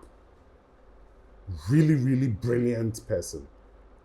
Something would happen today, you just ignore it. You think that he's forgotten. And he can recount it 5 years later and tell you exactly what happened. And then he was open to listen to other people. What do you think? What do you think? What do you think? Do you know? Sometimes he will even ask his driver, do you think this decision we have taken is good? What are people saying in town? So you can get a He'll picture. get, diverse Views, opinions. And he was loyal to a fault. And I'll say something, and this is the first time I'll narrate it. When George Afriye was made the vice president Of the Ghana Football Association. of the Ghana Football Association, honestly, a lot of elders in the football family were not for it. Kwesi went to them, President Kwesi went to them to ask, our vice president is no more, Jordan Anagba, may he rest in peace. So we are thinking about a vice president. So what do you think? We are thinking of so and so name, so and so name, so and so name. He would go somewhere, they would tell him that no, this person, don't take him. He will do this. This person, don't take him, he will do that. He gauged a lot of opinions. Then subsequently came up with the idea that George Afriye should be the person. But some people did not like the idea. Some people said George would betray him. That's the truth. Elders in the community, I won't mention their names, some are even deceased now. Some told him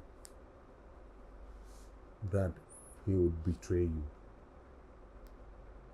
And one day, in the evening, randomly, he calls me to his office. Says, Ibrahim, I'm having sleepless nights over this vice president thing. A lot of people lobbying me, blah, blah, blah, blah. Then I asked him, Mr. President, have you consulted the elders? He said, yes. Some of the elders like this person, some don't like him. And he said one thing, Ibrahim, I've worked with George from the trenches. What do you think he would feel if it goes to somebody else?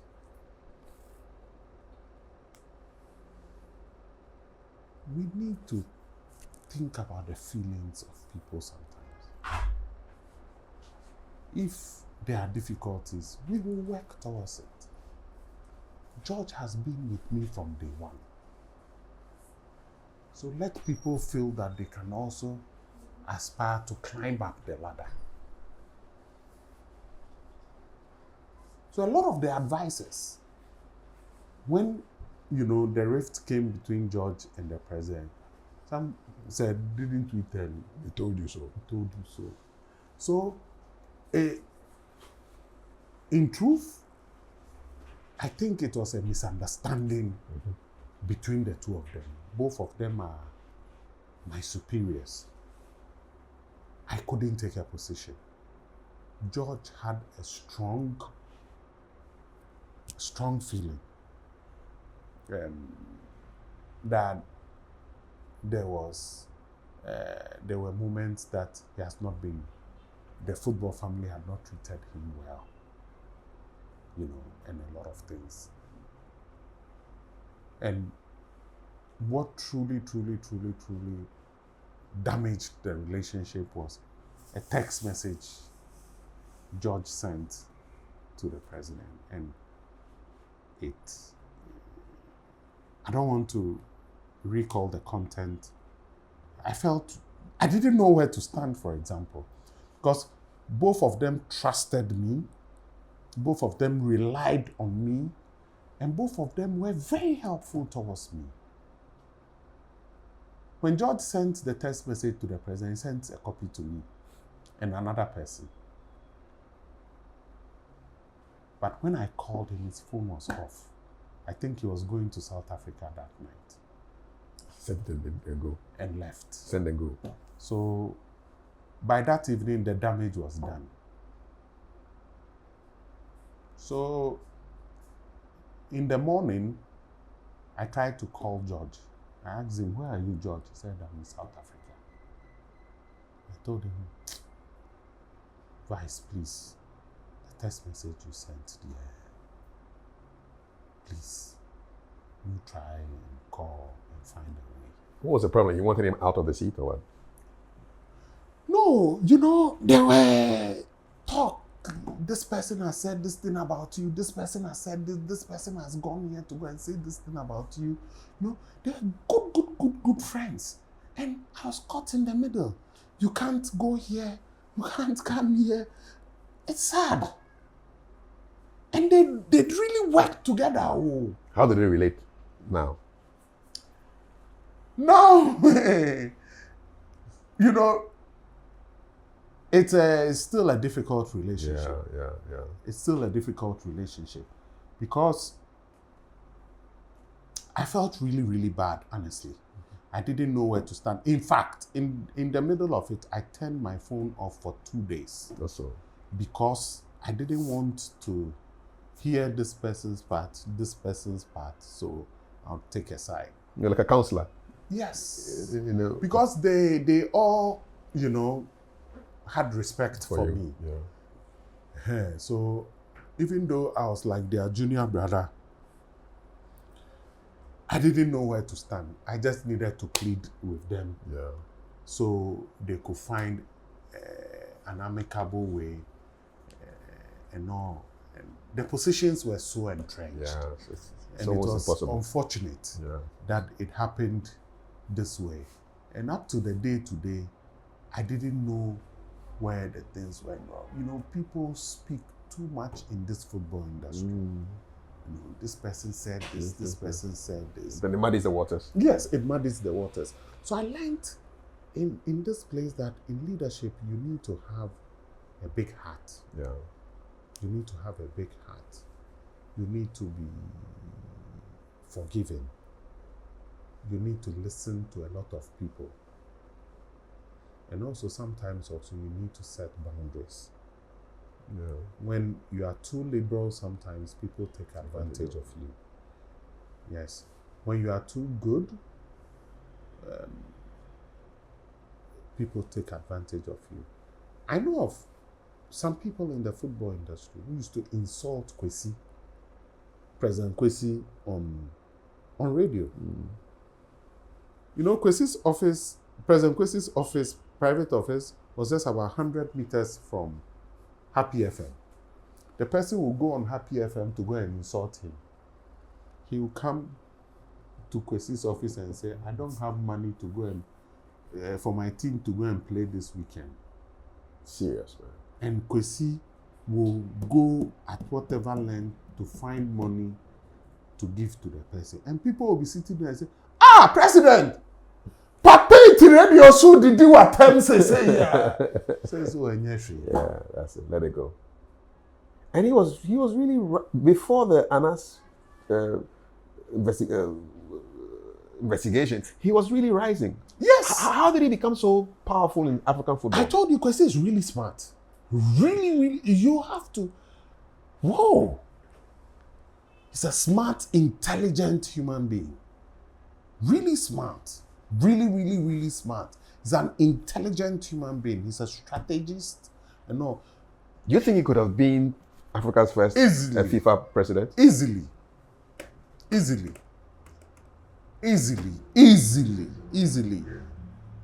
Hayatou had been in power for many years. Kwesi was the brain behind bringing down Hayatou. You can't defeat Hayatou at an election, no way. Kwesi masterminded all the election victory from Accra. brought Ahmad from Madagascar to come to Accra. So the election was won in Accra. You know, but as a human being also, when you are rising, you know, that it also causes problems for a lot of people. Yeah. There's envy in the industry and all of that. So things happen. Yeah. Where were you when the ANAS investigation broke? Well, let me tell you, President Kwesi told me that someone had told him that he had been recorded. He had a different idea. To what was on the content? Yes. He thought the people were really genuine. Do you know he spent days with them, taking them to lunch and stuff like that? So just normal conversations, you know, you say a lot of things. When I meet you and we sit down, we talk, you know, the conversation you and I will have, if it's played outside, it will become a big scandal. Of course. And some could be exaggerations. For example, for me, I've got a friend who, when he wants to woo a girl, he will say all sorts of things, you know. So he told me that somebody's told him that he's been recorded. I say, over what? He said, and he had briefed a lot of us that there were, you know, at that time there was a lot of pressure on the federation to find sponsors for the league. There was a lot of pressure. We didn't have sponsors then for the league. There was a lot of pressure. So he told a lot of us, not just me, a lot of the leadership in the federation, a lot of people that, oh, we'll have sponsorship soon. Just be relaxed. So when the thing happened, he told me. So I told him to be calm. We'll see what becomes of it. And I think he didn't know that all the processes and all the times, I think they had spent days. The thing was that, you see, like I told you, Kwesi is very, very open. So there's this guy, Abu Abdullahi, who he was the Northern Regional FA chairman. He was the one who brought the people that they had come from Qatar to come and invest in the Ghana Premier League. So he was the one who brought him there. And typical to Kwesi, he won't send the person away. No, it's not the leader who you come to him and say, sit down, sign some paper. No. It's the leader who you can, oh, blah, blah, blah, blah, blah, blah, blah, blah. You come and sit. And those things have got their benefits because people would have access to you. But it's also got its flaws. So I think that it was what was used to trap him. So when the news broke, I was actually here. I was actually in this office. So we had a few phone calls and we had a subsequent meeting the following day at one of the hotels in Accra. The executive committee had a meeting to discuss the issue. So that was where we were, and we had a talk, and he said that the way the thing had been plotted, and I think that it was plotted from within some people from within the football family. Working with ANAS, I'm convinced. It's within the football family. I'm convinced. There's nobody who tell me that. Because some people in the football family who are even going on radio stations saying where the thing will be broadcast. Where did you get the information from? If you were not participating in it. And they thought, you know, they could do it to take over the running of football in the country. And, you know, people have ambitions, but some people do whatever it takes. You know, they'll do whatever it takes. And for me, like this, and I knew the strategy was clear. The strategy was that those people who were vocal in the defense of the FA, they will try to find them culpable. So when you're on the ropes, you can't defend the FA. So I was targeted. Blue, Kofi Menu, Linear Day, Eddie Doku. All of those people were people, Kwekwe Yia, were people who were the real people who would back the FA publicly. Mm-hmm.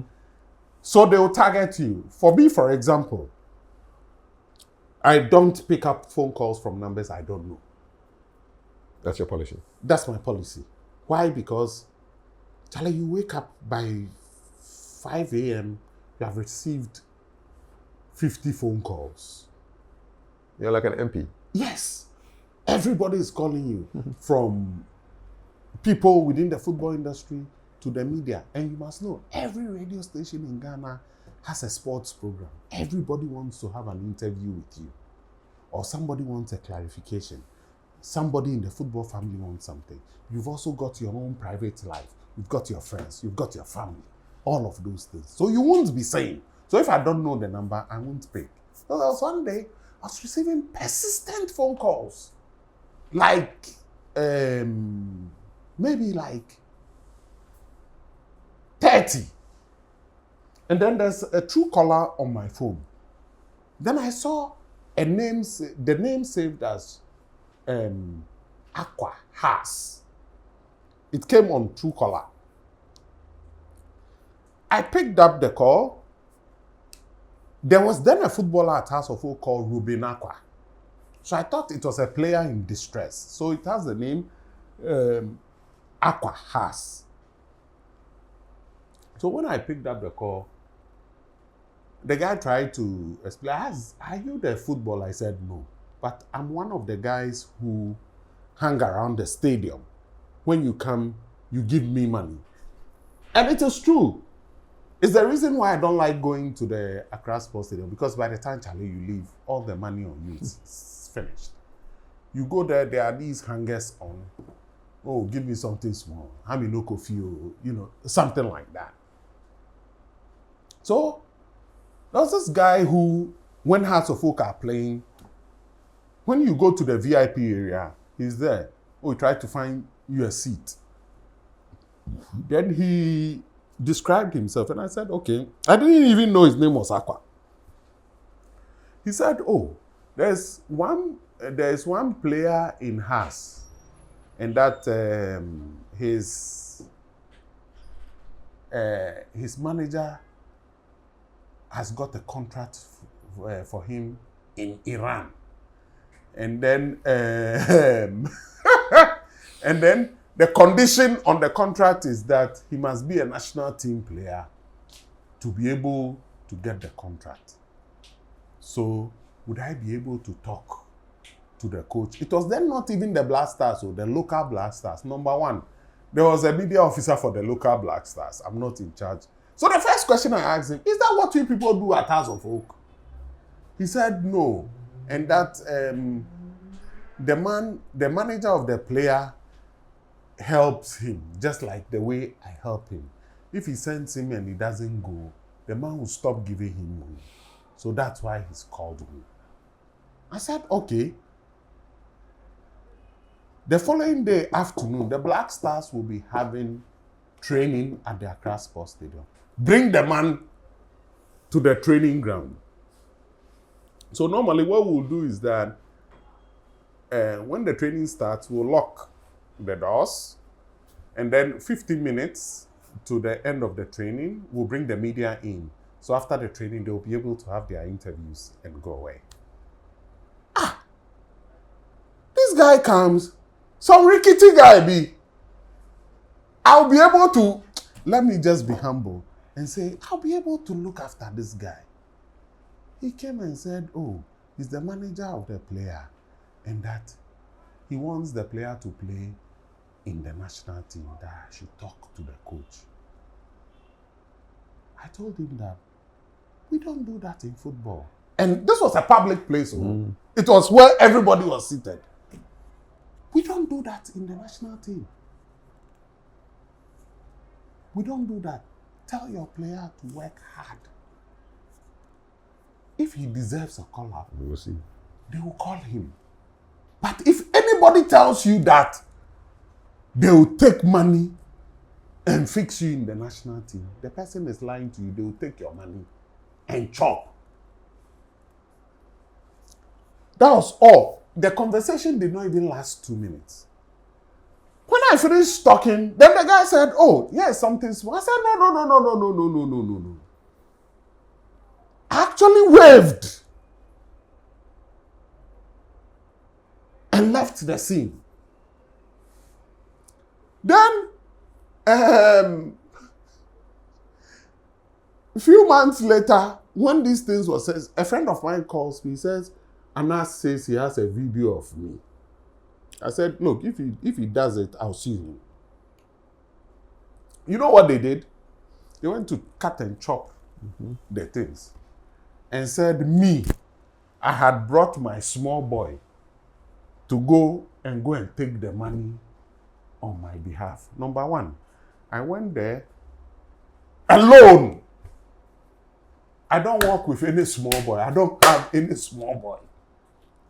I went there alone. He sent Aqua and the guy.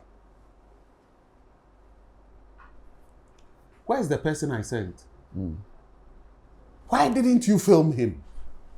And why didn't you reveal his identity? So they did cut and paste and then put it out there. You see, a lot of, if you're a media person, you know when somebody's playing mischief.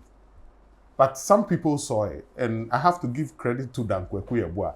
Even though we were not on good terms, he actually said the truth then. But why did people not even ask that? He said, I sent a small boy. Where was the small? Why didn't he film the small boy he claimed I sent? So that was what they did. So they'll lump everything up and throw it up there. So all the gullible people or people who are unsuspecting will just take it as the truth. But this matter was investigated and you were cleared. Yes. And I kept within the football industry because I work in the football industry. So I kept it within the football industry for the football industry. Did some friends believe that you did it? Well, for me, those who know me know my character already. So me, I wasn't worried at all. But maybe people in the public might not know the truth. And they'll just know they are thieves. Yes, they are thieves. They'll just take a conclusion like that. But excuse me to say, the guy that came there, to be honest, I'm just being humble. But I'll be able to feed 1,000 times of him. I'm just being humble. And you say, so sometimes when you do this, so you know that it was calculated to get at you, to destroy your image. What was your toughest experience, even for President Kwesi Nyantakyi, in that whole number 12 time? My toughest experience was particularly with my mom. Because my mom is an Islamic preacher. And if an Islamic preacher's son is involved in corruption or something like this, it completely destroys what my mother had done in her entire life. It was my worry. My mother suffered a debilitating stroke. So it was my worry that if she hears something like that... Did she have the stroke at that time? No, she had had the stroke for many years. Then. So I was worried that... It will affect her more. It will affect her more. So on the day that the thing was released, the following day, I went there very early in the morning. I went there, she was laughing. And clearly she had not heard about it. She was laughing as we would do normally. So I left. And then, secondly, I was worried about my wife. She lives in the UK. So I called her. And my wife knows me. So she said, I just called to check on you. How are you guys doing? And then she was laughing. She says, come and see the messages coming into my messages, asking whether this is it. So my wife knows me well. And I was not worried. I know myself. So it doesn't even carry me at all. But the next thing that bothered recently is my daughter. my daughter asked me, my daughter is very curious. She researches me a lot. Also, she doesn't know what I've done in my life. I don't say much. I don't want her to know anything even about me. She asks me, Dad, why are you wearing suits to go to work? Why do you work in football? You said you're a professional journalist. Why are you doing this? Why? Stuff like that. But she researches a lot. She asks me, what happened? You're number 12? Yes. So even before I would explain to her, she was already explaining. Then she asked me, Dad, why didn't you sue them? Stuff like that. But, they know who I am. Mm-hmm. So I'm not number one in my life. I've never been somebody who's motivated by money. No way. I've never been motivated by money, greed, being a crooked guy. Never. So all of these things, those people who know me, know. So I'm satisfied that, I'm not bothered at all. How did number 12 impact Ghana football? I think it destroyed a lot of the things. In the wake of it, you saw how referees treated Ghana. Because referees were afraid to officiate Ghana's matches because people will come to the conclusion that they've been bribed. So referees became much more stern on Ghana. And also, a lot of the goodwill we had built was destroyed. I'll narrate one story to you. In the wake of it, at the 2019 African Cup of Nations, I was working on the final of the competition. I was a media officer on the final.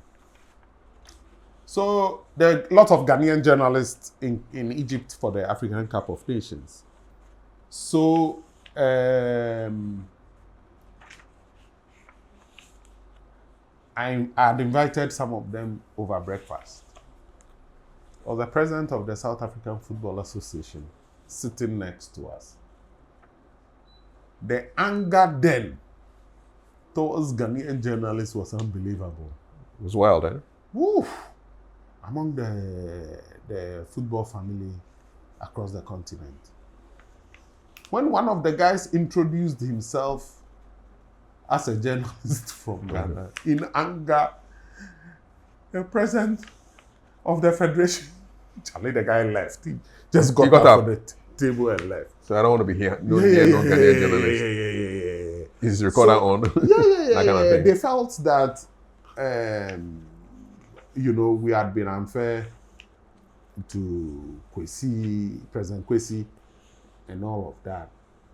And it had a lot of effect. And since then, you note that a lot of the things we've done in football, came down. It is not out of anything, but out of the fact that the systems that we had built for success to continue was disturbed and collapsed. Because part of the system is also knowledge and manpower. A lot of the people that had the knowledge, that had the capacity, were targeted. So we struggled to really come up.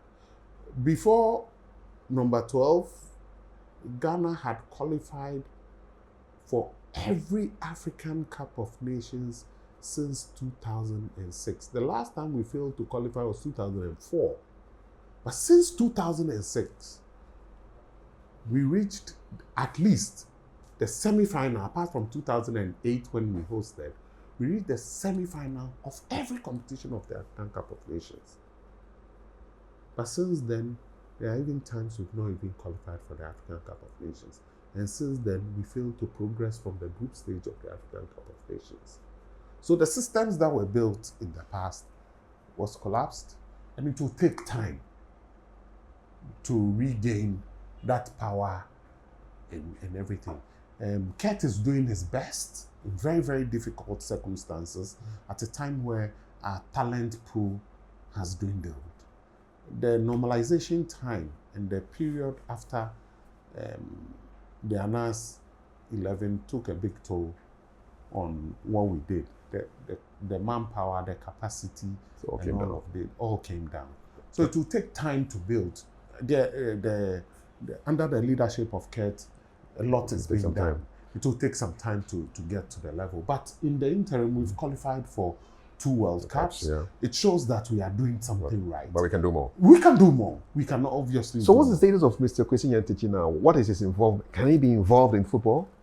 Yes, I think it's maybe some few months before his, as he's on the flight now to Canada.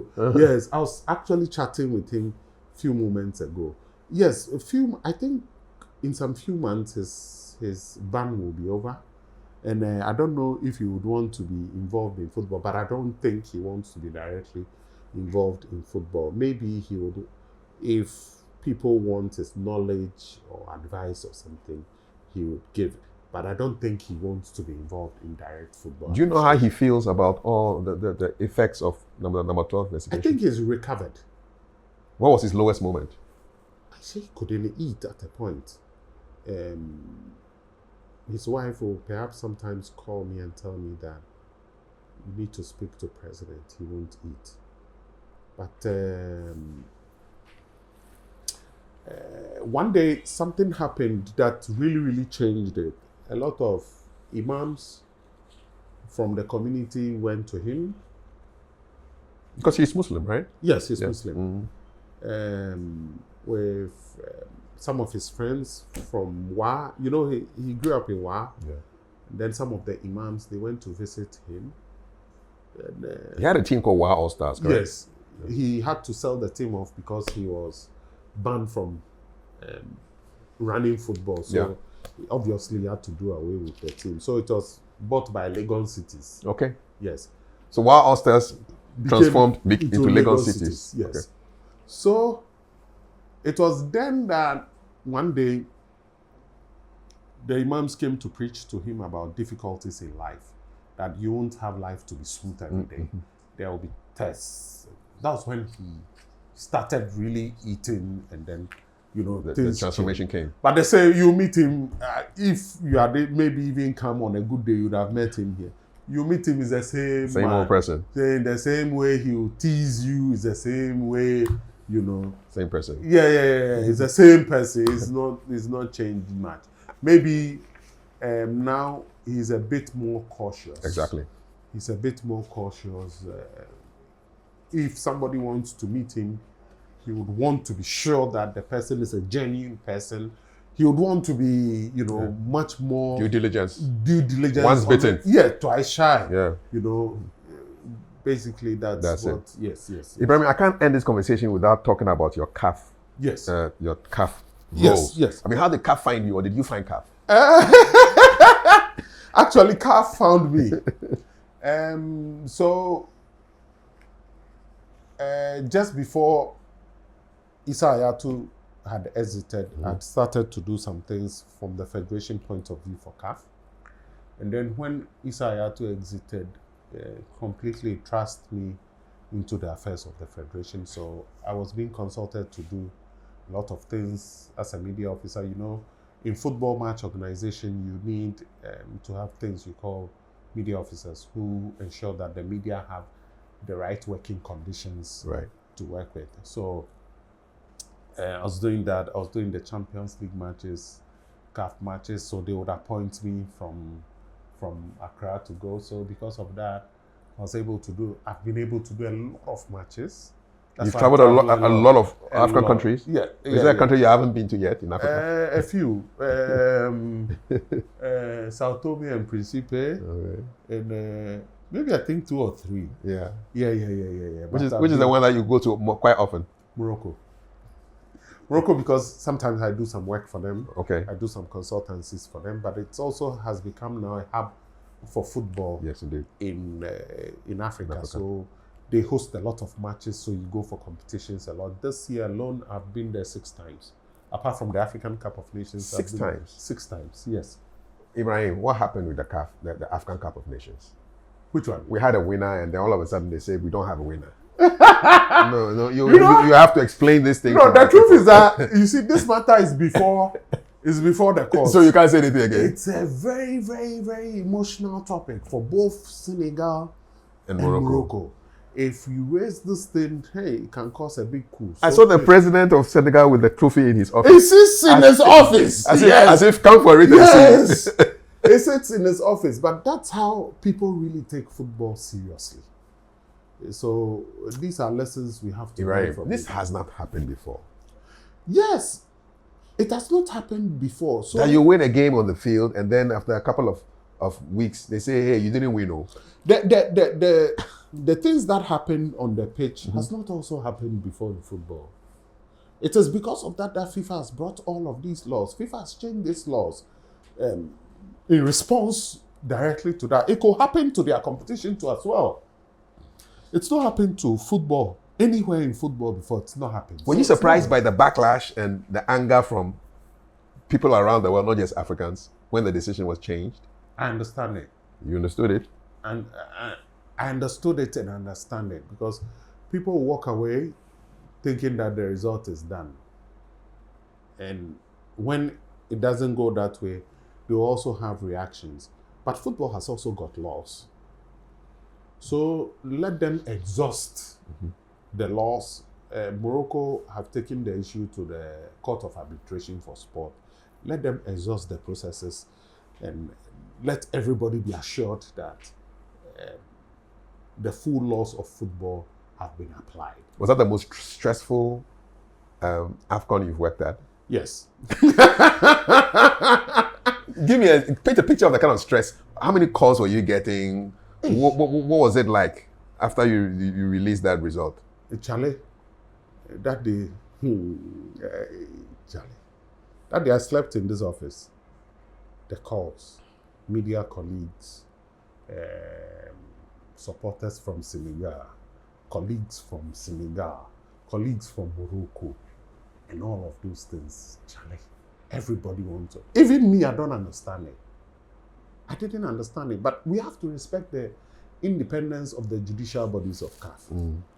You know, I didn't expect it. I didn't see it coming in any way, but we have to respect the laws. Let CAS decide on the matter, then we'll take it. But I think that based on that, FIFA has changed these laws. Based on that, a lot of laws will also trickle down to us because the FIFA laws apply to us. Okay, so once they've changed their laws, automatically it applies to us. What do fans most misunderstand about the Confederation of African Football? and you've been a fan before, so yes. You are qualified to answer this question. Yes. People think, generally they think that people in football are thieves. And a lot of people just think that people go into football leadership because they want to make money. Does money influence football decisions? No. I'll cite an example. Our President Patrice Motsepe, is the fourth richest man in Africa. He gifts his own money, $10 million every year, to CAF. He has not taken one penny from CAF. How can you say such a person is corrupt or can be corrupted? He uses his own private jet to attend meetings. Can you pay him? You can't. You won't even have a person like that. Ibrahim, a skeptical Ghanaian will be saying, we've had people who use their own money, didn't take any salary, and right now the government is looking for them to deal with them. No. Charlie Motsepe is not government money. Charlie Motsepe is even richer. Hey! Every year there's an African Schools Football Championship. He sponsors the competition. He pays 10 million. Every year it comes to CAF. The Minister of Finance of Morocco is the first vice president. What can you tell? How much will African football? Even the confederation itself, what is its revenue per year? So money doesn't affect decisions in African football? No. You see, football does something. Football gives people popularity. It gives people leverage, respect in society. That's why you see why all of these club owners are into football. Because football can send you somewhere where even if you're a rich man, you won't reach. So we say football is more about power. It gives you power, political power. Yes. Why do you think a lot of African countries, for example, focus on football? They are lure of it. Hey, how many people have used football to come to power? George Oporia is an example. Imagine what the governments do. Even in Ghana here. Yeah. A lot of our presidents. President Kufua was the chairman of Kotoko. President Atta Mills was a board member of House of Folk. Football is what catapulted them there. No one knew them. There's this businessman here, Yakubu Abdul Salam. He's a businessman. Hey! The other day I was having a conversation. He said, do you know what football has done for me? Even when I walk into the banks, there's a long queue. People, oh, Mr. Abdul Salam, come here. You walk into an office, and this is what I tell a lot of people. When I went to the GFA, people thought it was money. I was even paying one of my staff more than the GFA was paying me. Yes. But the things football will give you. What has football given you, Ibrahim? Oh, a lot. Apart from the doner kebab? Yes, apart from the doner kebab. For example, coming to the Ghana Football Association gave me the opportunity to work at CAF. Yeah. I've met a lot of people at CAF. Even some of the businesses I'm doing privately today, with my websites, some of the contacts I have, I met them in football. Even some of the people you meet in business, when they know that you've run football before, the respect they have for you is different. So football brings a lot of things. In this country, hey, why do you think when it is World Cup? Let me tell you a secret about Ghana. Do you know that when Ghana first introduced VAT, there was demonstration and people died? What's the VAT? VAT tax. VAT. Value added tax. Yes. When the Kumi Preko. Yeah. Do you know subsequently, the day Ghana would qualify for World Cup was the days that government announces VAT tax increases. Go and calculate why. When we qualify for World Cup, people forget about it. So that's a history. For past two, in some World Cups, go and check and see. They will announce the World Cup, the VAT increase in the morning. In the afternoon, Blaster is playing to qualify for the World Cup. Who talk about VAT tomorrow morning? So why does Africa underperform at the World Cup? It's the tiny details. The really, really tiny details. I told you about, previously, when I was a practicing journalist, the Federation or the government did not understand football then. You remember that we had some of the best players in Africa, Abedi Pele and Anthony Ebo at the same time playing, but we didn't qualify for the World Cup. You know why? At that time, the Arabs had mastered how to qualify for the World Cup. Algeria, Morocco, always. We did not. Because we thought that Charlie, some small money to hire some private jet, people will be shouting. Hey, you nisika, you your mind nisika ni na ya football, blah blah blah blah blah blah. Sikadie basa. They will be shouting. But you see, these are the tiny things. Yeah. You are playing, for example, we are playing Egypt here in Ghana. 7 days later, you are supposed to play Egypt in Cairo. You take a commercial flight. Connecting left, right, center. They will bring a private jet. They will play the match. By the evening, they are gone. They are rested. Well rested before they face you in the second round. They will beat you 2-0. You say, hey, the pitch was slippery, so they beat us. No! They had invested. Look, the last World Cup, I was doing some work as part of the Ghana delegation at the last World Cup in Qatar, just recently. When we were kicked out, I did some work for the Moroccans. So I had to go back to the World Cup again. Do you know how many planes they brought? The Moroccans.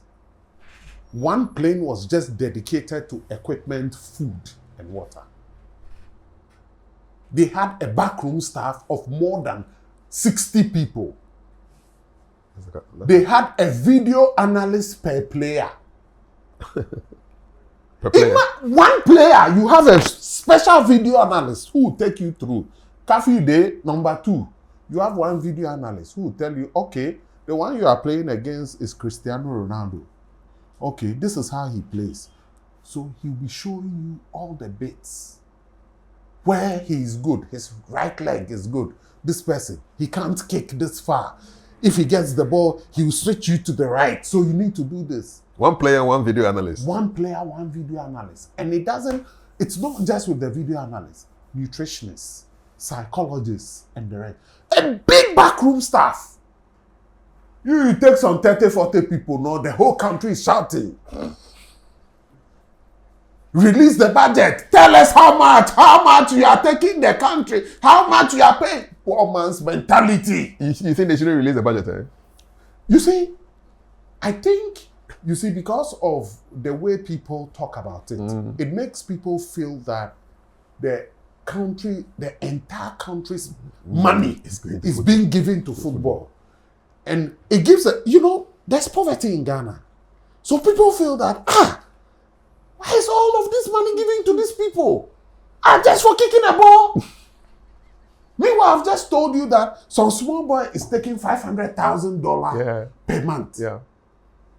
So it must tell you that the industry is not like that. If you want to excel at the top, let's look at how the top teams are performing. So benchmark with the best. Yes. And emulate them. That's it. Because there are tiny things they will beat you with. Tiny things. Sometimes it's food. Sometimes it's the way you prepare. Sometimes it's the way you sleep. Sometimes it's the way you travel. All of these elements. Look, some of them, do you know Germany? In Brazil, they built an entire village for themselves just because of football. Tell a Ghanaian today that you are going to build a village in America to play in the World Cup and see what Ghanaians will tell you. Germany, they went to build a whole village in Brazil just because of football. Imagine if we had those resources. We held Germany to a 2-2 draw. Yeah. They won that World Cup. We were the only team they couldn't beat. In that World Cup. Imagine if we are spending a fraction of what they are spending. And they don't tell us how much they spend. Why is it that Ghana, we must see everything? It's not everything you say. Is it everything in this country that is spent that they talk about?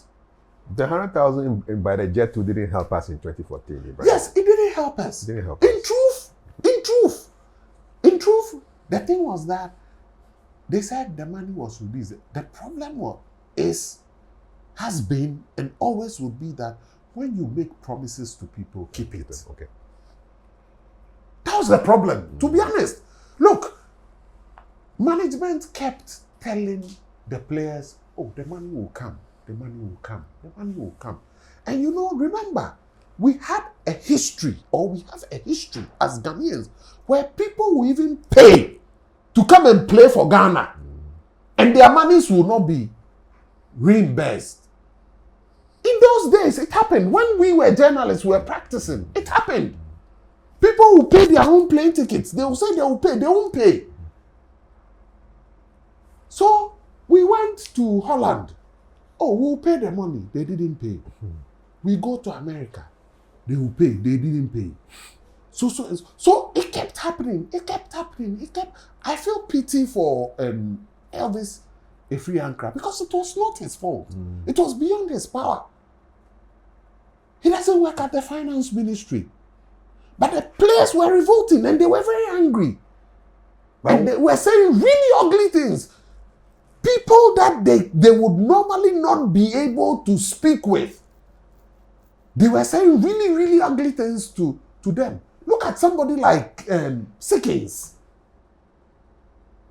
I heard a player, during that time, whisper to Sickins, the coins you have in Ghana, you think you can come and talk to us when you have not paid us our money. I heard a player whisper this in tree.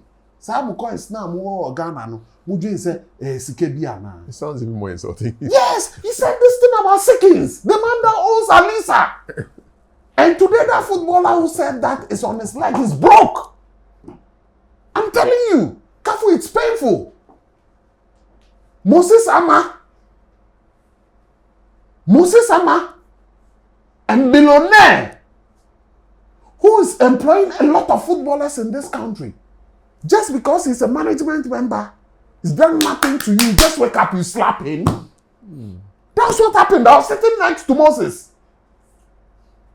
I was sitting next to him when he was slapped. Just because the country had promised to give them the money and they did not, the money did not come. So our leaders, please, when you make promises to the players, keep the promises. Because the players have also done their part of the bargain. You see, sometimes, yes, you want to be harsh towards the players with the way they reacted. But sometimes also you have to sympathize, because when you make an agreement with somebody, keep the promise. That's it. Keep the promise. You know, but it's difficult. That's why I don't like when money comes into an issue, it clouds everything. So you see that people will be supporting the team. Then once they are told the players are giving this money, somebody feels that, Charlie, I live in a village somewhere. There's no water. Why is it that Blaster player will be giving $100,000? And then they multiply it with the CD rate, and then it becomes bigger. And what's worse, they will say it in the local language.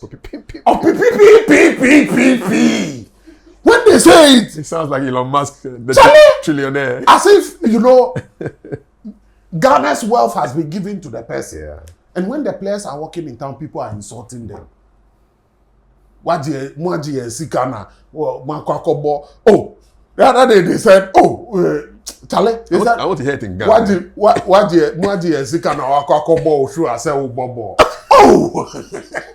A player was told this. Oh, Charlie. You can imagine. Yeah. So things like this. So we beg the authorities, when you make promises to the players, keep it. Keep it. Because, Charlie, they are making sacrifices. They are putting the country on the map. And in many ways, it is uniting the country. Look at, I'm very, very impressed with what I've seen in Ghana since 6th March. I've noted that today Ghanaians are proud to wear the Ghana jersey. Today Ghanaians are proud. The jerseys have become hot commodities, even to the point I'm starting a clothing store. I want to start selling jerseys online. Entrepreneur. Yes. Make it happen, man. Yes. I'm completing the website. Complete it. Yes. I'm thinking about it because people are buying it. Demand day. But the key thing for me is that apart from seeing the entrepreneurial aspect of it, the patriotism. I'm seeing the patriotism. Look, you go to Morocco, you see the way people love their country. The country loses a football match, old ladies are crying. And I ask myself, which country am I coming from? What we do is to insult our footballers and do this thing. You open radio station in the morning, they are insulting some footballer. Why? Some footballer makes some small mistake, no. They insult them. I feel pity for Baba Rahman, Atizigi, the Ayus. Yeah. So, hey! What's that whole Ayu thing, man? The hate is real, huh? Oh, it's not good at all. Look at the way the family has served this country. And just because maybe you have access to some small data and some small social media, you go there, Charlie, you are insulting the person. And you see, human beings, we are different. Me, I can see something, I laugh at it and go away. But Charlie, somebody will read the thing and he'll be so downhearted. Really affected. Yes, he'll be affected. So let's think about what we do to people. The way we sit on radio stations and insult people. Charlie, some people have even made a career out of insulting people. People are not there, their radio programs have died. Professional insulters. Right? Yes. How has a country that we call ourselves Christians and Muslims and traditionalists, yet we take delight in insulting people. Just go out there and insult people. Hey, where did we learn this thing from? Our parents did not do this. Even when you were children, you say kwasia, your mother is chasing you to beat you. Why are you using this bad word? But today it has become the norm. No. Even your father, your parents, your great-grand will be insulted, and it is accepted. Things must change. So is it a crime to serve your country? Is it a crime for somebody to say that people are dying? People are losing their careers for Ghana. I'm saying, Baba Rahman, for example, he had a good contract at Chelsea. Career was about to take off. African Cup of Nations, 1 month, his leg is broken. Finished. His career nearly gone. People have sacrificed for this country, and we just turn around as if they didn't do anything for this country. If for nothing at all, let's remember some of the good things these people have done for this country. When somebody does some good to you, and there's one day where the person is at fault or does something that is wrong, remember that the person once did something. Even if it's just one thing, he did something good for you. Indeed. We shouldn't be ungrateful human beings. As Ghanaians, let's have good character. Let's know to be the good people we are. When we go abroad, people know Ghanaians to be honest, hardworking. That's why people like Ghanaians in their companies and the rest like that. Let's show that character when we type things on social media. Let's not just use the opportunity, get an opportunity. Somebody does some small mistake, no, you are insulting him. His mother this, his father that, this, that. It's not nice. You're no good. It's not nice. Let's love the country. Let's have some good feeling towards the country. Let's have some good. When you go, the other day I was in Russia. In all of these Ukraine stuff, I was sitting with my Russian friends.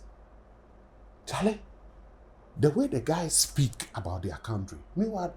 It's not any special thing. Yeah. But they love it. Charlie, they love their country. Love your own. They want to show you their culture. They will take you here. Banya. Oh, they are hyping their country. But Charlie, not Ghana.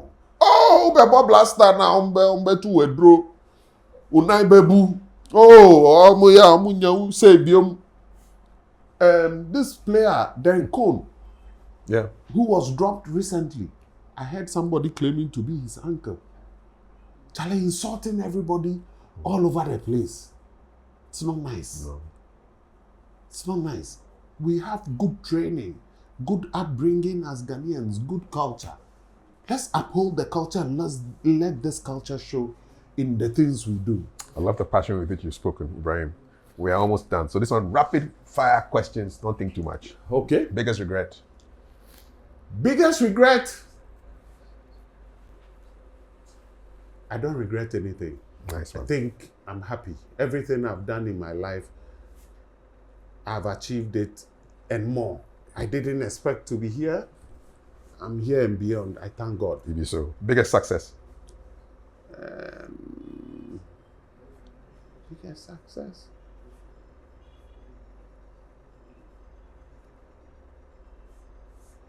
I think I'm still counting. Biggest misconception about you? Misconception? Some people think I'm arrogant.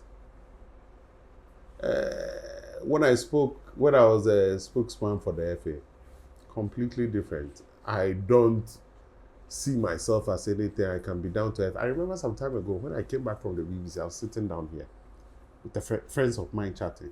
Somebody was passing by. You work for BBC, you can't sit among these people. I was like, how different am I from them? Yeah, exactly. Every day we go to the cemetery to go and bury people. One Are time. we not buried in the same place? So if anybody thinks I'm arrogant, I'm not. But I think that's the only misconception people have about me. But if people want to underrate me, let them keep on underrating me. That's all. What still drives you?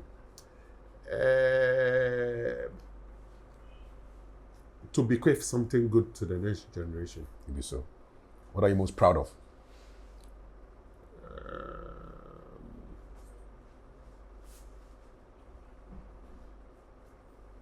Wow. A lot. Yeah. You can list them. A lot.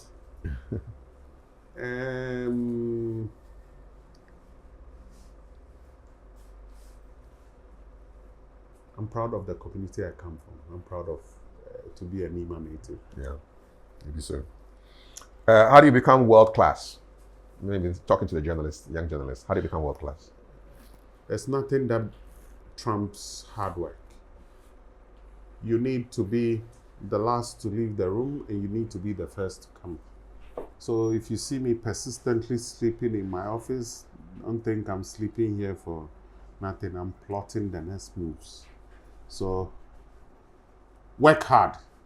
That's it. Don't sleep much. Yeah, man. People enjoy 8 hours of sleep. People say it's say you need to get 8 hours of sleep at least per day. It's a trick.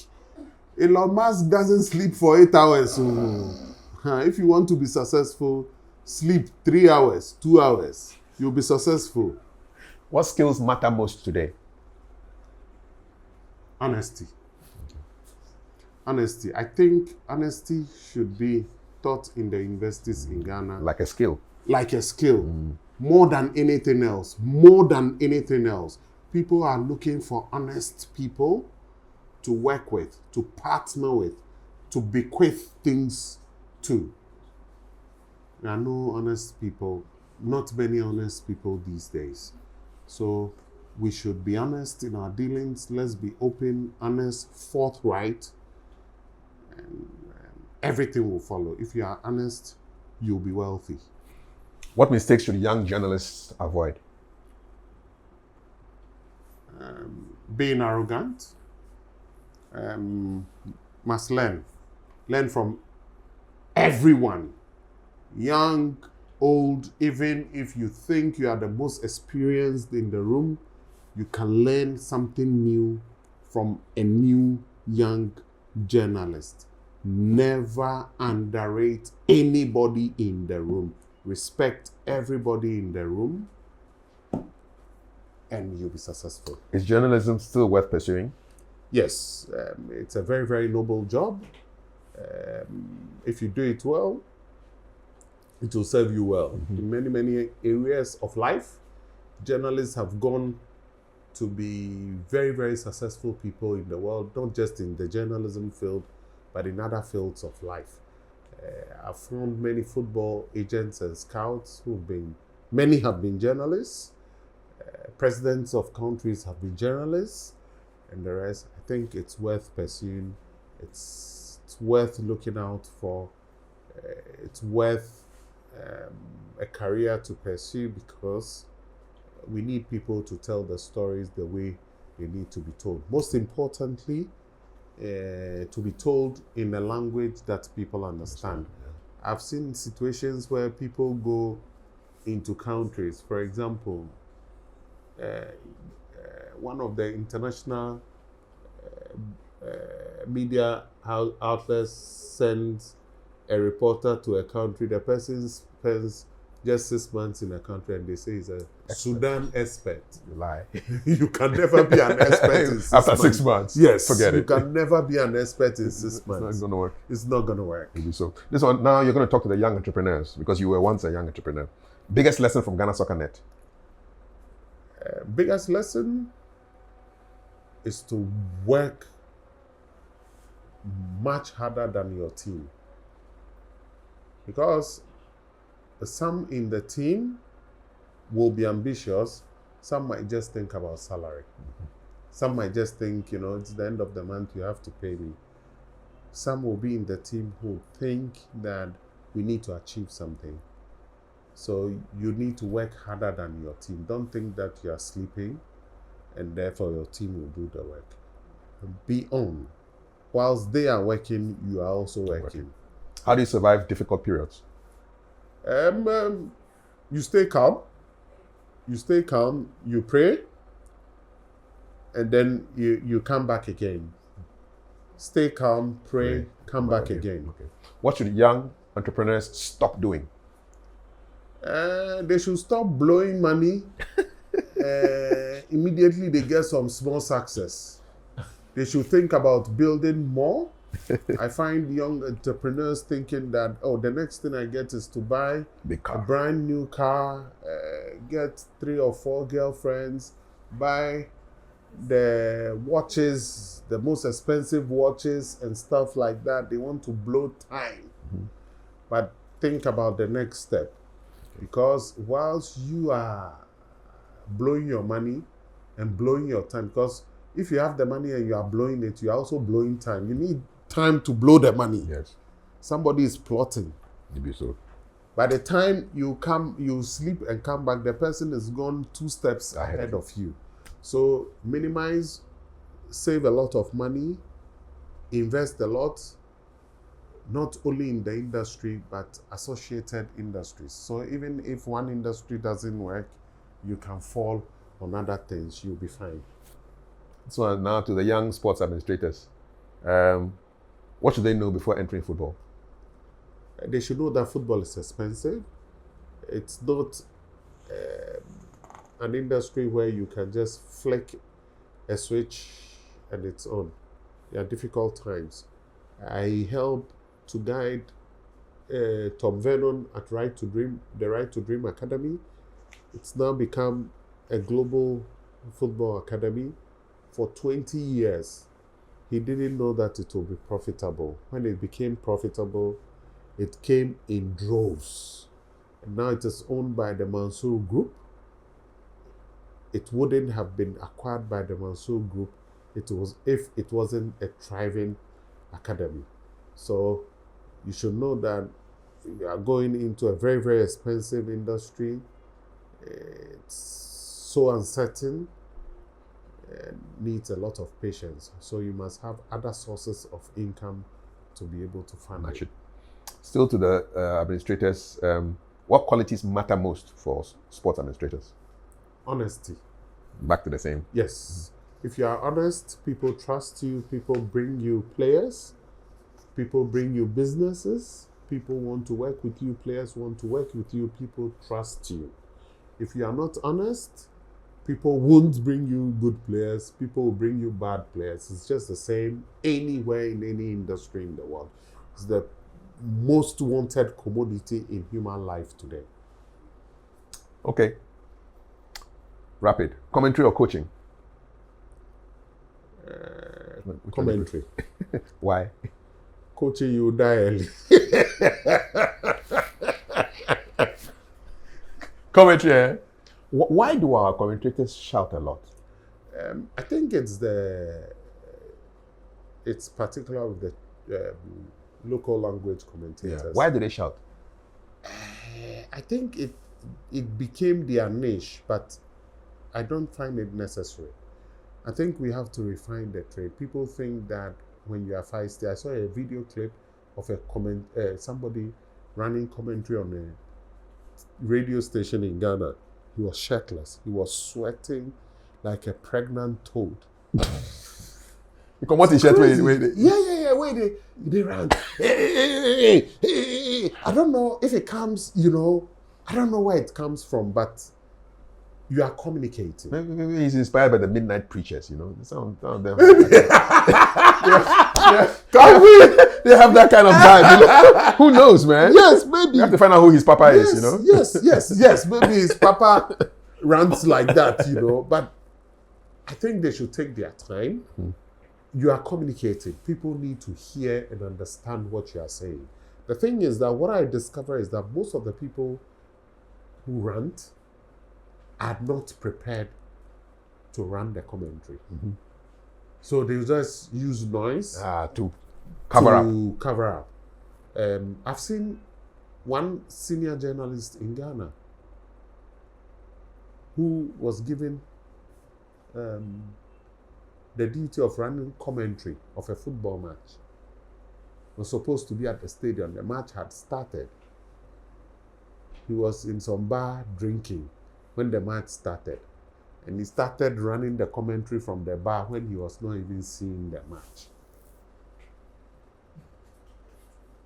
Lord have mercy. I'm telling you, it's crazy. What did they see? What did they see? Just they deceived the public. just they deceived the public. So they should take their time. Take the time. Prepare well for the matches. People running commentary, some of the most experienced ones have worked at the recent African Cup of Nations. I was on the same bus with a lot of our commentators like Mark Gleason and some of the analysts like Daniel Amokachi. Spend hours researching the teams. Have notes and notes and notes. Color coding and all that. Yes, color coding everything. So when they are talking, it is filled with facts and information. So people are glued to it. They want to listen to it. But Charlie, you are just shouting. Odibodoko, Odeafa, hey, Obede. Things like this, Obede. You should tell us. Tell us what the person is doing. They are not even telling you who the person is, which club he plays for, how many matches he's played this season. You know, on the ball, the birthday. Otumikana. Hey, oh my. What about ball now? Can you able to say Aviator? Ball now to say Aviator. You know, it's almost comedy now. Like it's comedy. It's comedy now. But they need to take their time. I encourage them to take their time, research a lot, take their time, research the place. They are supposed to inform the public. Indeed. When you have information, you don't need to shout. That's it. You just deliver it. You just deliver the information and people will enjoy it. People leave your commentary learning something new. And this is what truly makes you popular and famous. Yeah. Charlie, the noise doesn't do you any good. If you see that you are noisy and people enjoy you, they are only making fun of you. Or they enjoy the comedy aspect, but they are not enjoying the job you are supposed to do. Yeah. Radio or television? Radio. That's where you started, right? Yes. Press box or boardroom? Press box always. Live radio or live TV?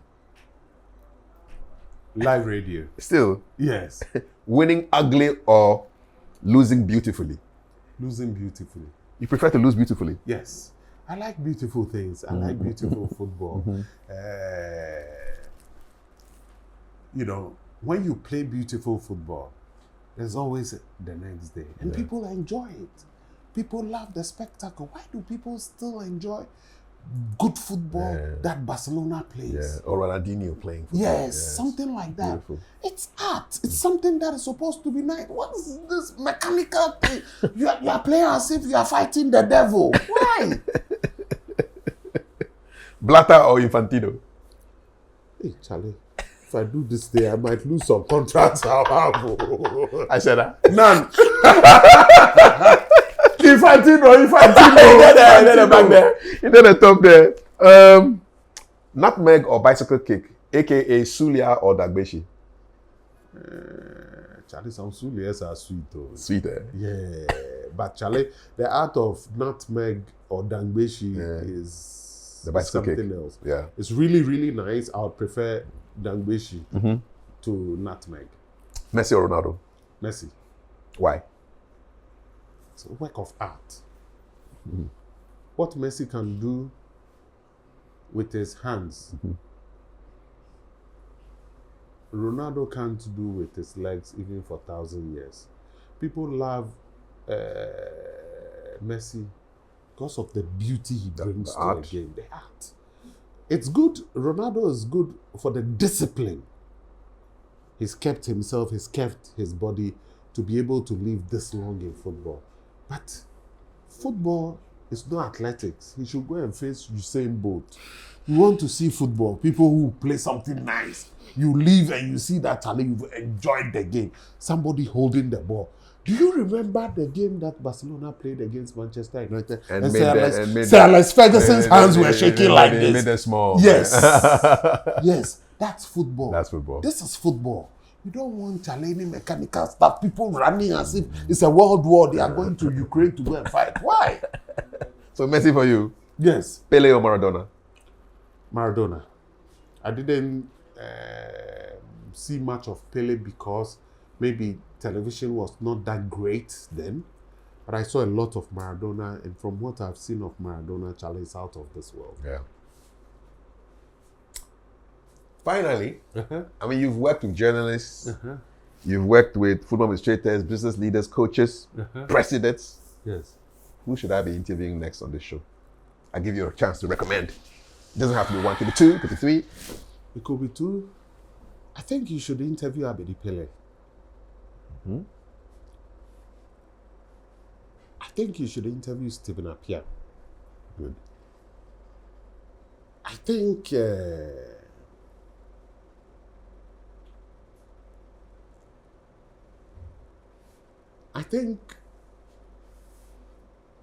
Anthony Eboa has got some few questions to answer. I think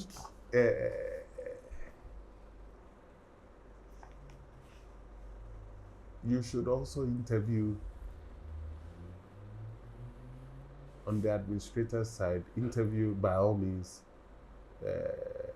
President Nyantakyi, interview President Kett, interview a man called Alex Asante within the GFA. He's seen a lot of leaders. I've heard about him. Yes. He started working for the Federation when he was a national service student. Lord. He was an athlete, a 400-meter athlete for Ghana. He started working for the Federation then in the early 90s. And he's still there. And he's still there. He has a lot of knowledge and experience. I think you should interview him. I think you should interview Anthony Bafo. He's seen a lot. And then, how about the guys on your jersey? The jerseys up there. Emmanuel Adebayo. Yes. I think you should interview him. Kudus there, you won't get him. You won't get Kudus. Why not? Ash, Starboy. He's hard to catch. We like those challenges, so. And then I'll challenge you to go and look for him. You'll find him somewhere in East Legon. Yes. But I also love stories of people who didn't have anything and have a lot. They've got a lot of stories to tell. I'd love to hear stories from guys like Kudus, but also people who also have how they were able to achieve something to get to a top level or to maintain, to be at the top level. So Andre Ayew. Why? Because his father was rich, his parents are rich, he didn't need to work hard in life, but he worked hard. We need to understand why and what motivates him. Yeah. And then, did you ask about politics? Tell me about politics. Politics in this country. Yes. Or anywhere else in the world. For a guest, right? Huh? Yeah. Donald Trump. Why not? Why not? You want to know what's working in his mind, right? Yes, I want to know. I want to know a lot of things from Donald Trump. And then who else? Politics.